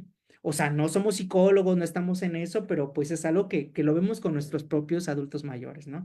Que tienen sed de hablar, ¿no? Pues claro que para mí eso fue una gran joya, ¿no? Entonces, bueno, hay esta idea y bueno, situada en el programa Bracero no hubo tal cosa. Verme a mí como investigador, pues por supuesto que nunca ni lo utilicé ni fue necesario, porque toda la vida me vieron como un estudiante, algo que sabemos que pasa mucho en la antropología, ¿no? Y le decía yo a mi querida directora, que decía que me veían como morrito, ¿no? O sea, estas palabras que se usan por acá, morro, como niño, ¿no? Como alguien, bueno, no un morro en el sentido pequeñito, ¿verdad? Pero sí como relacionado con las primeras etapas, ¿no? Me veían morro, ¿no? Entonces, al verme morro, pues era evidentemente mucho del diálogo se hacía bajo la lógica que me veían como pues chavito, ¿no? Como joven, como que ven te cuento, ¿no? Como ven te digo, ven te enseño de mi experiencia, ¿no? Entonces, eso para mí me colocó en una situación bastante cómoda, en realidad es que no batallé yo el campo con este tema, pero sí se puede batallar en otros, por supuesto, yo lo he dicho, trabajar temas de cuerpo, género, sexualidad, pues hay determinados temas que son bastante delicados, ¿no? Y que, pues bueno, no siempre son fáciles de hablar. Y bueno, pero ahí sabemos ya todo lo que la antropología nos puede proveer de cómo llegar al campo, pero va a depender de los fenómenos. En mi caso, no hubo tal cosa. Sobre lo que mencionaba Isadora, sí, mira, Isadora, yo te voy a quedar mal con Cristeva, por ahí de hecho anda el librito. Poderes de la perversión, aquí lo tengo, justo lo estoy viendo, que recientemente lo compré justo porque, bueno, Judith Butler hace mención a mucho del trabajo de Kristeva como de Lacan. Me he clavado más con la relación que ha tenido con Freud, con Lacan, que con Cristeva, ¿no? Entonces, en ese sentido, te quedo mal con haciéndolo, digamos, como comparativo, pero la abyección, por supuesto, en Judith Butler tiene que ver con esto que yo decía, ¿no? Recuerda que lo que vamos a ver, o bueno, me gusta decirlo de esa manera, ¿eh? Es mi lectura a Judith Butler, lo que vemos en ella con la construcción del género, ¿sí? O sea, esta construcción del género, pues lo que ella va a mostrar de manera muy teórica, muy fina, es cómo hegemónicamente se construye ese género, por qué hombre, mujer, por qué masculino, femenino, pero en esa construcción, digamos, dominante, que hoy día podemos llamar dominante, hegemónica, ¿no? Pues esto que estoy haciendo yo, inclusive como una curvita, ¿sí? Esto que queda fuera, pues claro, en Judith Butler es la abyección, o sea, el que no entra dentro de esta esfera, pues es un cuerpo abyecto, es el abyecto.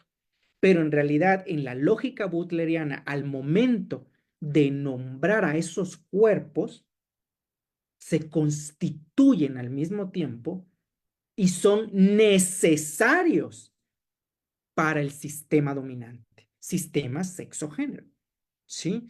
Entonces, el abyecto como el cuerpo normal, normalizado de la construcción performativa de género son mutuamente constitutivos. Por eso les digo, vean cómo aquí está excelente con tu pregunta, me haces refrescar justo eso, ¿no? Es a lo que yo me refiero con decir, aquí está, ¿sí? O sea, hay un nombre que se crea, pero al mismo tiempo está mostrando esta norma que se sale, ¿no? Ese sería el sujeto objeto. Posterior a Judith Butler, ella misma, pero en realidad van a ser más otras teóricas las que van a usar la abyección. Es decir, por eso me gusta, Judith Butler ve la abyección, ¿sí? Ahí está el cuerpo abyecto. Pero ¿y luego qué? Claro, no es algo en lo que ella se clava, por llamarlo de alguna manera, ¿va? No es el centro de sus posteriores libros. ¿Quiénes van a hacer eso? Paul Preciado, Halberstein, otros, que van a decir, bueno, el abyecto habla. Entonces, vamos a escuchar. ¿Sí? Entonces ahí nos muestra una otra forma de cómo la abyección, bla, bla, bla, bla, ¿no? Cómo el sujeto abyecto se constituye en un sujeto, ¿sí? Que no es necesariamente el sujeto anormal. Es creado bajo la lógica de la normalidad, pero evidentemente su anormalidad es empezada a hablar. Y digo anormalidad en sentidos teóricos, ¿eh? No en el sentido de que lo podemos ver, pero inclusive como etnógrafos, como antropólogos, quienes están más en esta línea cualitativa, no digo que no lo podamos ver en la historia. O sea, les digo, yo con este coqueteo que hago en la historia también lo podemos ver, pero hablo de manera muy evidente en la etnografía. Sí, cuando, por ejemplo, yo les decía en estas investigaciones del homolotismo, alguien me puede decir, pues sí, sí, yo soy maricón. Sí, ser maricón es el sujeto al nombre, sí, del insulto a la apropiación del nombre, ¿no? Entonces, bueno, o yo les decía, para no irnos a estos casos extremos, así en donde lo vemos muy evidente, yo les decía, aquel bracero que me dice, yo me fui de mojado. Sí, algo que a mí me encanta escuchar y que yo escuché y que al principio hasta decía yo, bueno, pues como que no lo trataba de entender, era cuando pues te decían, es que, bueno, pues yo soy ilegal, yo me fui de ilegal, la palabra, que hoy día sabemos que es políticamente incorrecta, pero ellos la emplean. O sea, ellos emplean la palabra ilegal, o sea, se apropiaron del nombre, ¿sí? O sea, no hay, aquí yo no tengo por qué, salvo pongo la nota al pie de, me voy a referir a como lo decían ellos, ¿sí? Pero eso es una manera de apropiarse de la abyección, ¿sí? De aquel que está fuera de la nota, ¿no? Entonces, bueno, nada más te digo, te amplío el tema de Butler y seguidores, pero bueno, de Cristeva, pues bueno, por ahí ya voy a sacar ese libro del montón para, me vas a obligar a empezar a revisarlo, pero muchas gracias. Muchas gracias, Harry. Dejaron un comentario en Facebook, te lo voy a leer. Este comentario lo deja Mati. Dice, Juan Miguel, muchas gracias por compartir tu trabajo. Tuve la posibilidad de leer parte de tu trabajo en una sesión del seminario en la maestría y me parece muy interesante. Estoy haciendo mi tesis sobre experiencia del envejecimiento y socialización. Quería preguntarte sobre elementos metodológicos a considerar a la hora de estudiar y describir la construcción del cuerpo en relación con el trabajo, género, clase, etcétera, a partir de lo performativo y lo que se observa en el trabajo de campo. También quería preguntarte sobre cómo abordaste el cuerpo con las personas adultas mayores con las que trabajaste. Muchas gracias.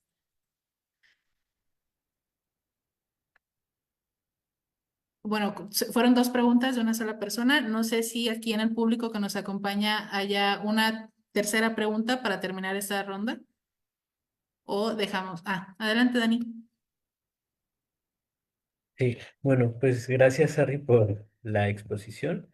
Eh, una pregunta, bueno, son varias. Una pregunta tiene que ver con el año de 1954.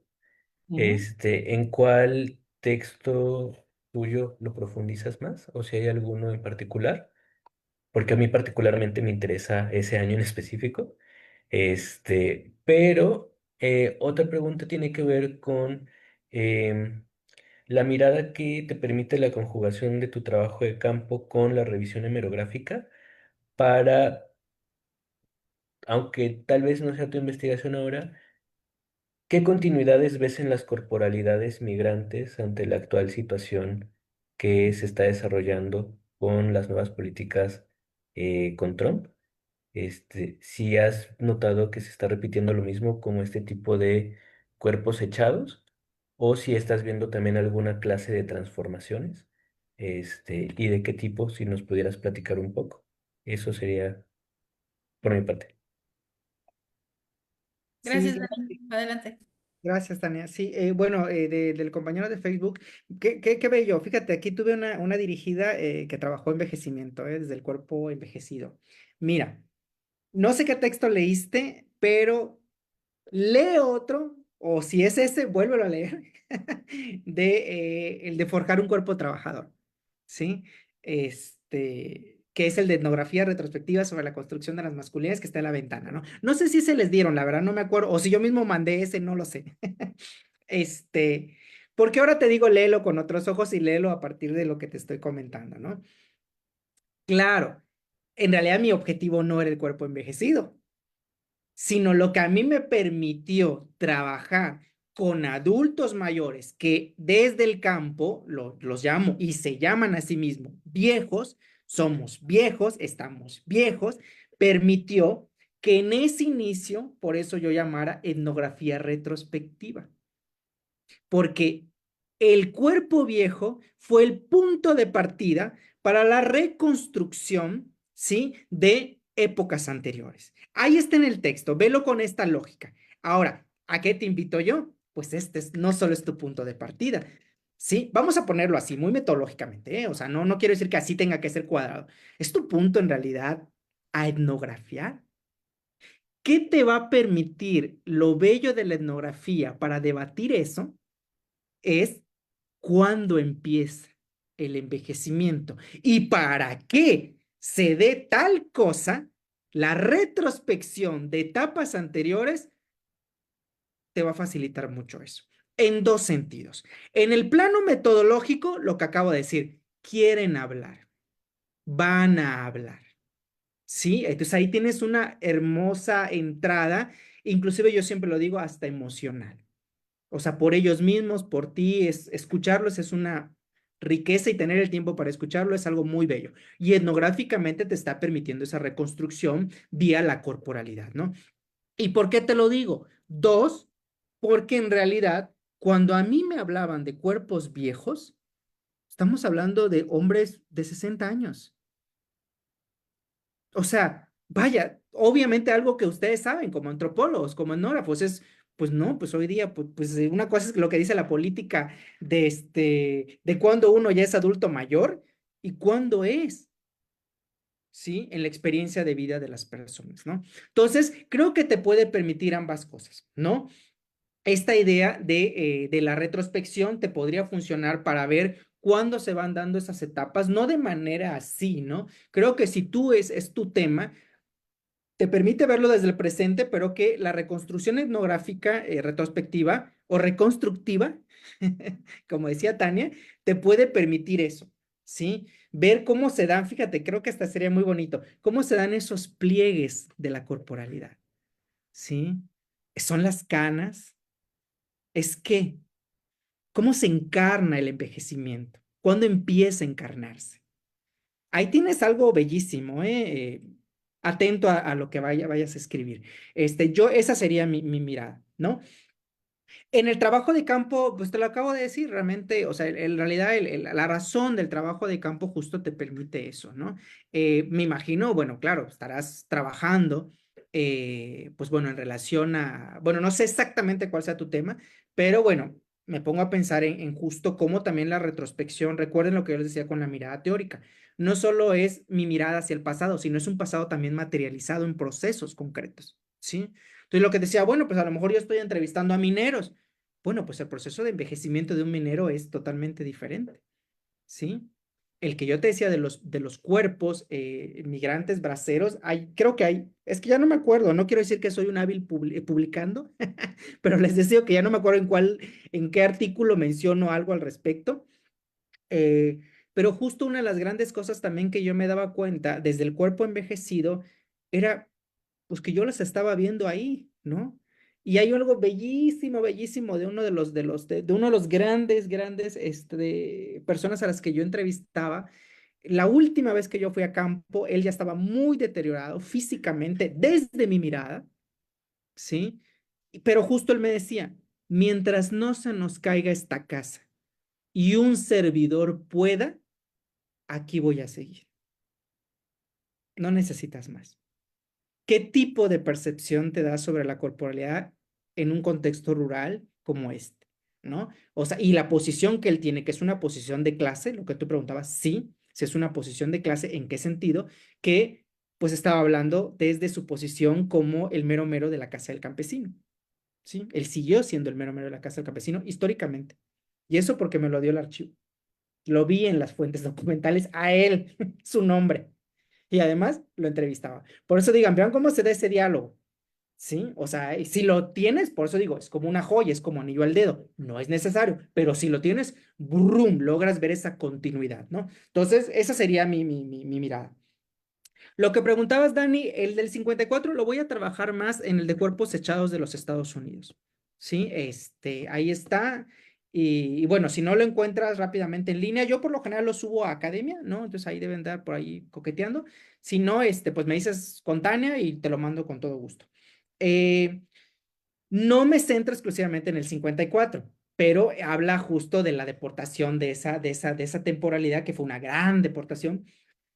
Más bien lo estoy trabajando en el artículo que no hemos terminado, ¿sí?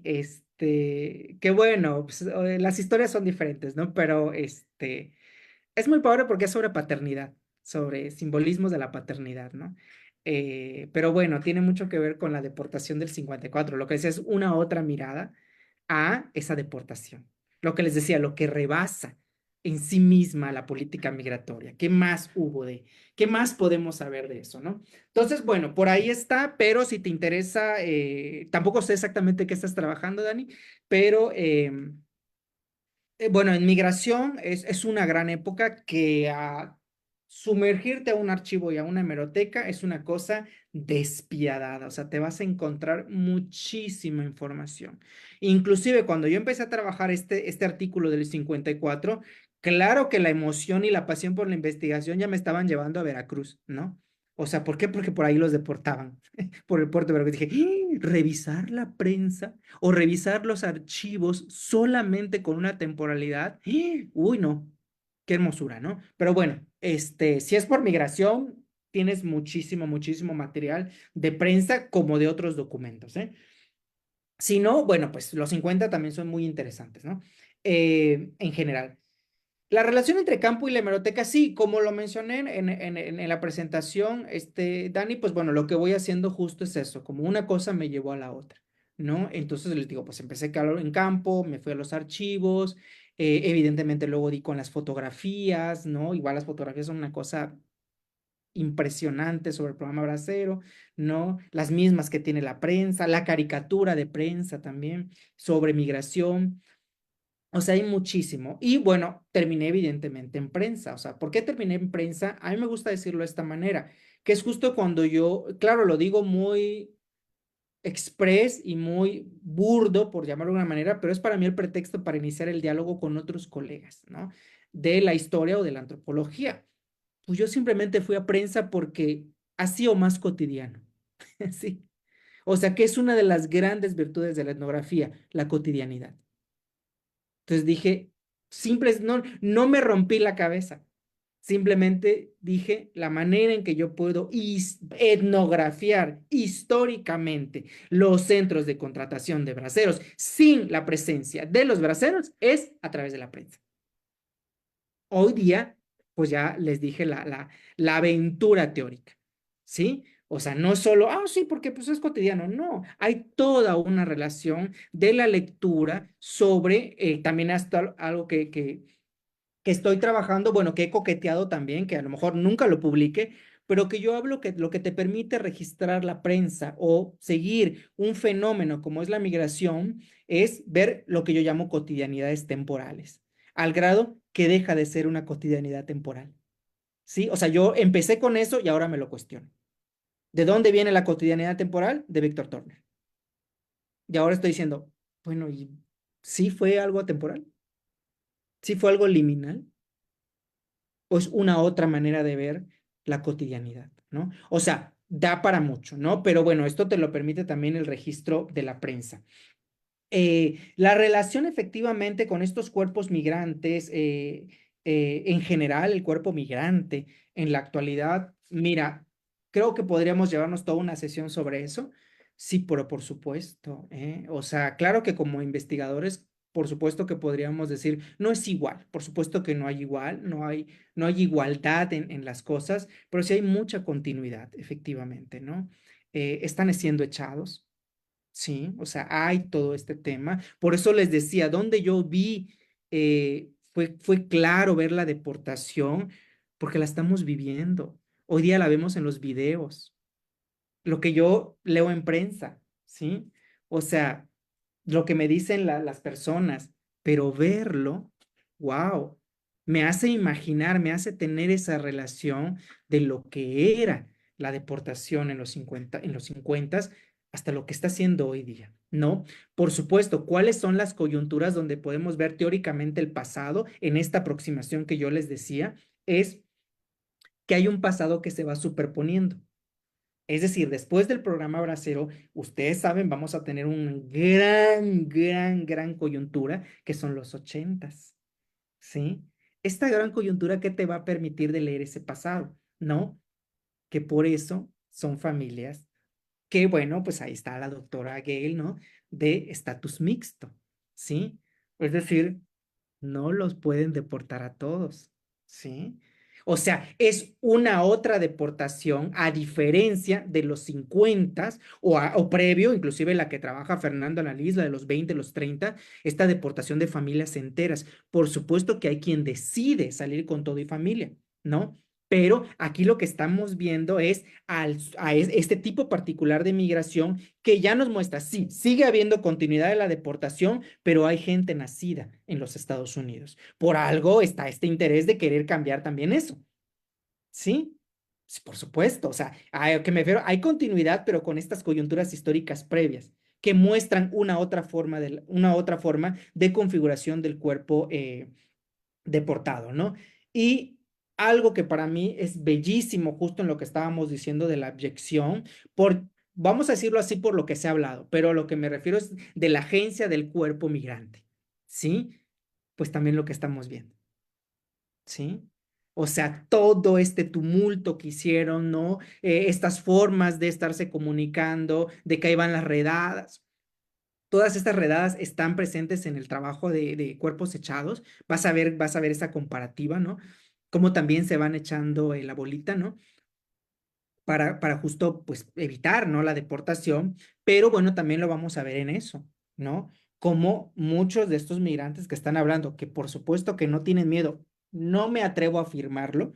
Lo poco que puedo ver en los medios es, pues, quienes sí se atreven a confrontar, ¿no? Pues son los que hoy día llamamos latinos. Es decir, no los pueden deportar, ¿sí? Porque tienen papeles. Pues están defendiendo a quiénes, a sus padres, ¿sí? A las generaciones anteriores. Entonces hay una relación ahí muy bonita. Creo que hay mucha continuidad, sí, por supuesto, pero también en una nueva coyuntura. Y esa nueva coyuntura en la contemporaneidad no es otra cosa que lo que yo estaba mencionando, esas etapas de migraciones previas, ¿sí? Principalmente yo creo que vamos a toparnos con la de los 80s, pero por supuesto que hay también la de los 90s, la coyuntura del 2001, o sea, cómo podemos también historiar ese tipo de migraciones a partir de este cuerpo. Es decir, como que si yo siguiera con el tema,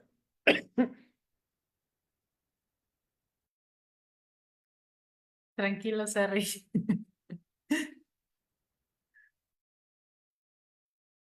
oye, es que me emociono, ya hasta quedé ronco, oigan.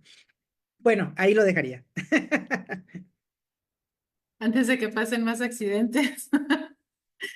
No, es muy bonito escuchar a alguien que tiene tanto entusiasmo por compartirnos lo que sabe y lo que ha hecho. A mí me parece muy rico y muy interesante.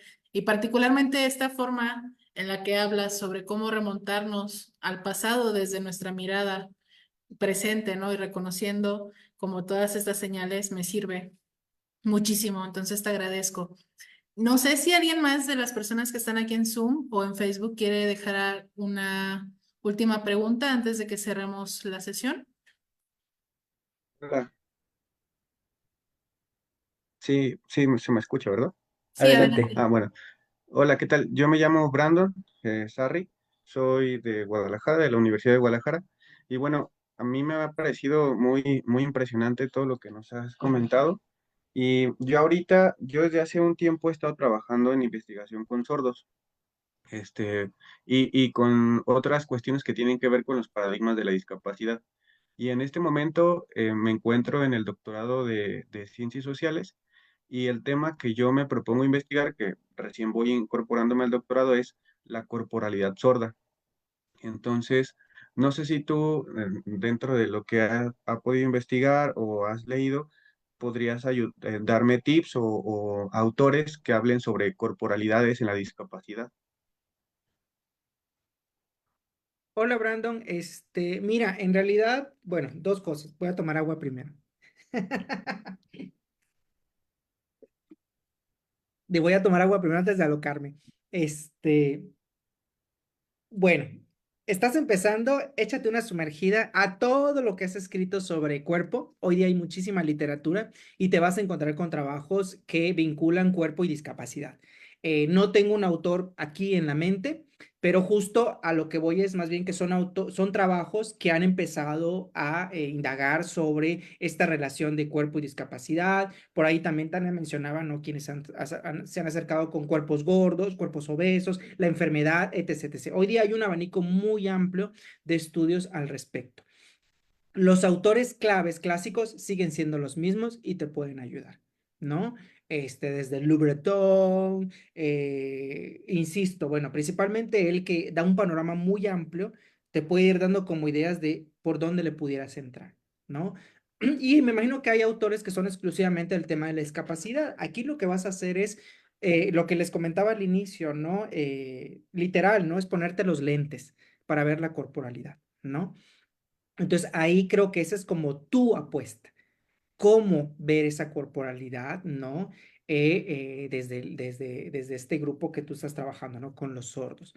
A mí más bien, o yo te invitaría a que lo pienses, que más que una corporalidad sorda, o sea, es una buena pregunta, es cómo se constituye el cuerpo sin un, ¿sí? O sea, sin algo que es que lo que nosotros entendemos como la parte constitutiva de la corporalidad, que podría ser la escucha y su relación con el habla. O sea, ¿qué tipo de cuerpo se construye? ¿No?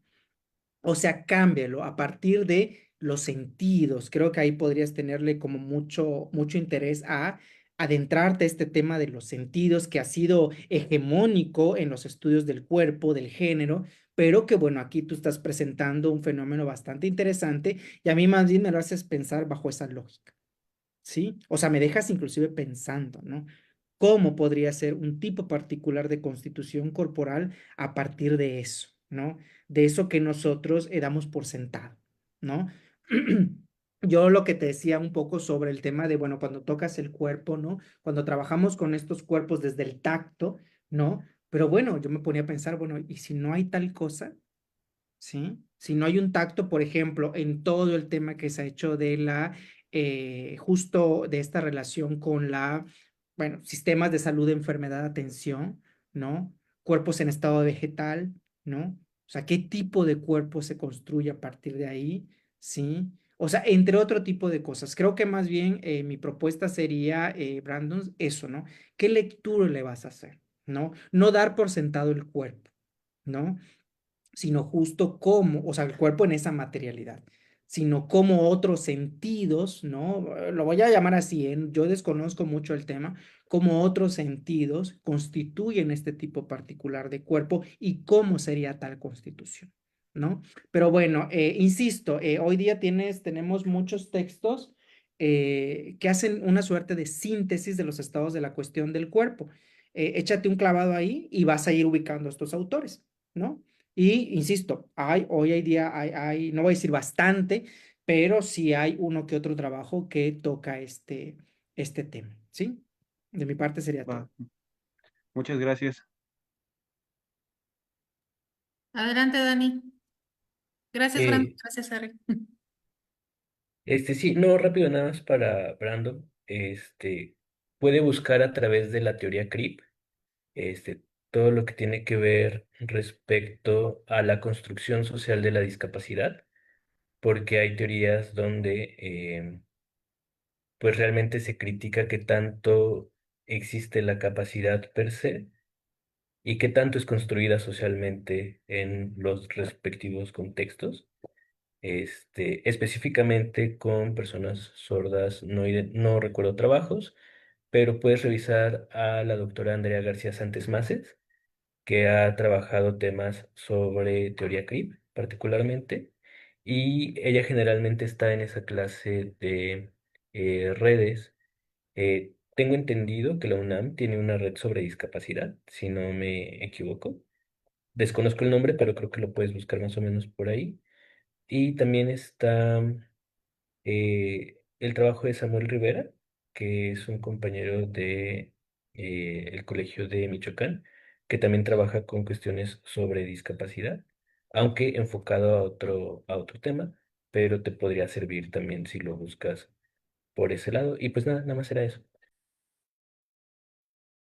Gracias, Dani. Tenemos una pregunta en Facebook de Jan Tinajero Delgado. Dice, yo estoy estudiando el doctorado en Ciencias de la Salud Pública y mi tema de tesis es significados del cuerpo y prácticas de autoatención en personas adultas mayores de comunidades rurales. Mi pregunta es, ¿cuál teoría podría ser la más adecuada? Estoy pensando en interaccionismo simbólico, pero tengo dudas en ese sentido.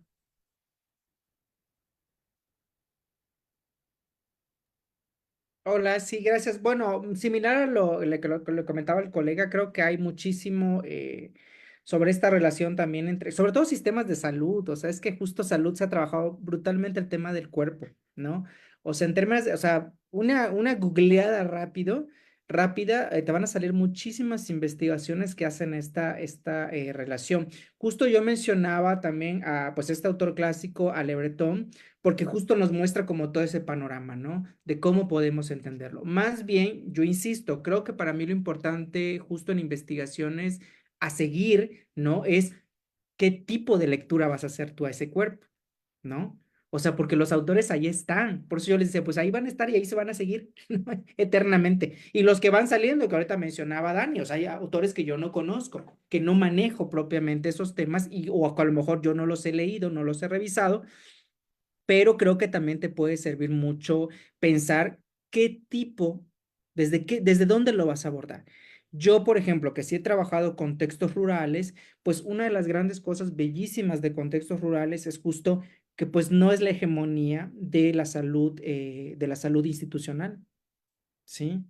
O sea, son estas otras formas de atención que también te hablan de las propias percepciones que tiene el cuerpo, ¿sí? La relación cuerpo y pueblos indígenas, cuerpo y ruralidad, cuerpo en en contextos multiculturales, me atrevería a decir, échate un clavadito por ahí porque te va a hablar de cuando la salud institucional o lo que se pretende llamar como salud institucional no alcanza a cubrir las formas de atención, pero cuando digo no alcanza a cubrir las formas de atención, no es que no se atiendan, es que a veces no son necesarias, ¿sí? Porque mi percepción del cuerpo puede estar arraigado a una otra cosa. ¿Sí? Y entonces ahí ya te está hablando de percepciones del cuerpo a partir de las formas en que un adulto mayor en contextos rurales puede atenderse. ¿Sí? O sea, creo que ahí tienes un abanico bellísimo y me atrevo a decirlo que todavía en adultos mayores otra vez vamos a tener mucho esta cercanía con formas alternativas de atención. ¿Sí? Que pues evidentemente un dolor de estómago no hay necesidad de ir ni al CIMI ni al ISSSTE, ¿no? O sea, existe una otra forma de atención y te habla del cuerpo, ¿no? Entonces yo creo que podrías irlo como explorando por ahí. El interaccionismo simbólico ayuda, me parece bueno, o sea, no es tampoco como, insisto, yo no satanizo ninguna teoría. Creo que mientras las podemos utilizar de manera adecuada o te sean funcionales, adelante. Una de las grandes ventajas del interaccionismo simbólico justo es un nivel micro, ¿no? Y esta forma, no solo en que interactúa el individuo con otras formas de sistemas alternativos en relación a la salud, pero también cómo van a interactuar contigo, ¿sí? En el caso de entrevistar, ¿no? O sea, entonces ahí tienes esta relación, cómo a partir de este sujeto al que tú estás considerando el adulto mayor, pues se va haciendo más amplio con otras interacciones que tengan que ver con la salud. En el adulto mayor, hoy hay mucho interés por el tema del envejecimiento del adulto mayor, por obvias razones, ¿no? Hacia allá vamos, ¿verdad? Pero justo tiene mucho que ver con eso, ¿no? Con qué tipo también de cuerpo se está manejando desde la salud pública, institucional. Esto te lo comento ahorita me hiciste pensar justo en una de las que fue mi dirigida, que les comentaba que trabajo de adulto mayor, no lo profundizamos porque justo nos tocó la coyuntura de la pandemia, ¿no? Bueno, qué mejor ejemplo de la construcción del cuerpo en el adulto mayor y su relación con la salud que la pandemia. Ahí se construye un cuerpo que ahorita otra vez, usando etnografía retrospectiva, puedes remontarte ahí. ¿Qué tipo de cuerpo se construyó? ¿Por qué fue uno de los cuerpos más, ¿no? De los que más se habló, ¿no? Evidentemente, pues hoy día sabemos por qué, pero ahí te está hablando de representaciones de una institución, ¿no? Y por supuesto, pues bajarlo a la realidad, vas a estar viendo justo esas múltiples interacciones, como el adulto mayor también establece relaciones con la salud institucional como con otras formas alternativas. Hasta ahí. Excelente. Muchísimas gracias a todas las personas que nos acompañaron el día de hoy, que interactuaron, que hicieron las preguntas al doctor Sarri. Muchas gracias, doctor Sarri, por esta excelente ponencia que acaba de presentar. Esperamos que este espacio haya sido bueno para usted también y muchas colaboraciones a futuro. Gracias a todos. Hasta aquí la dejamos por el día de hoy.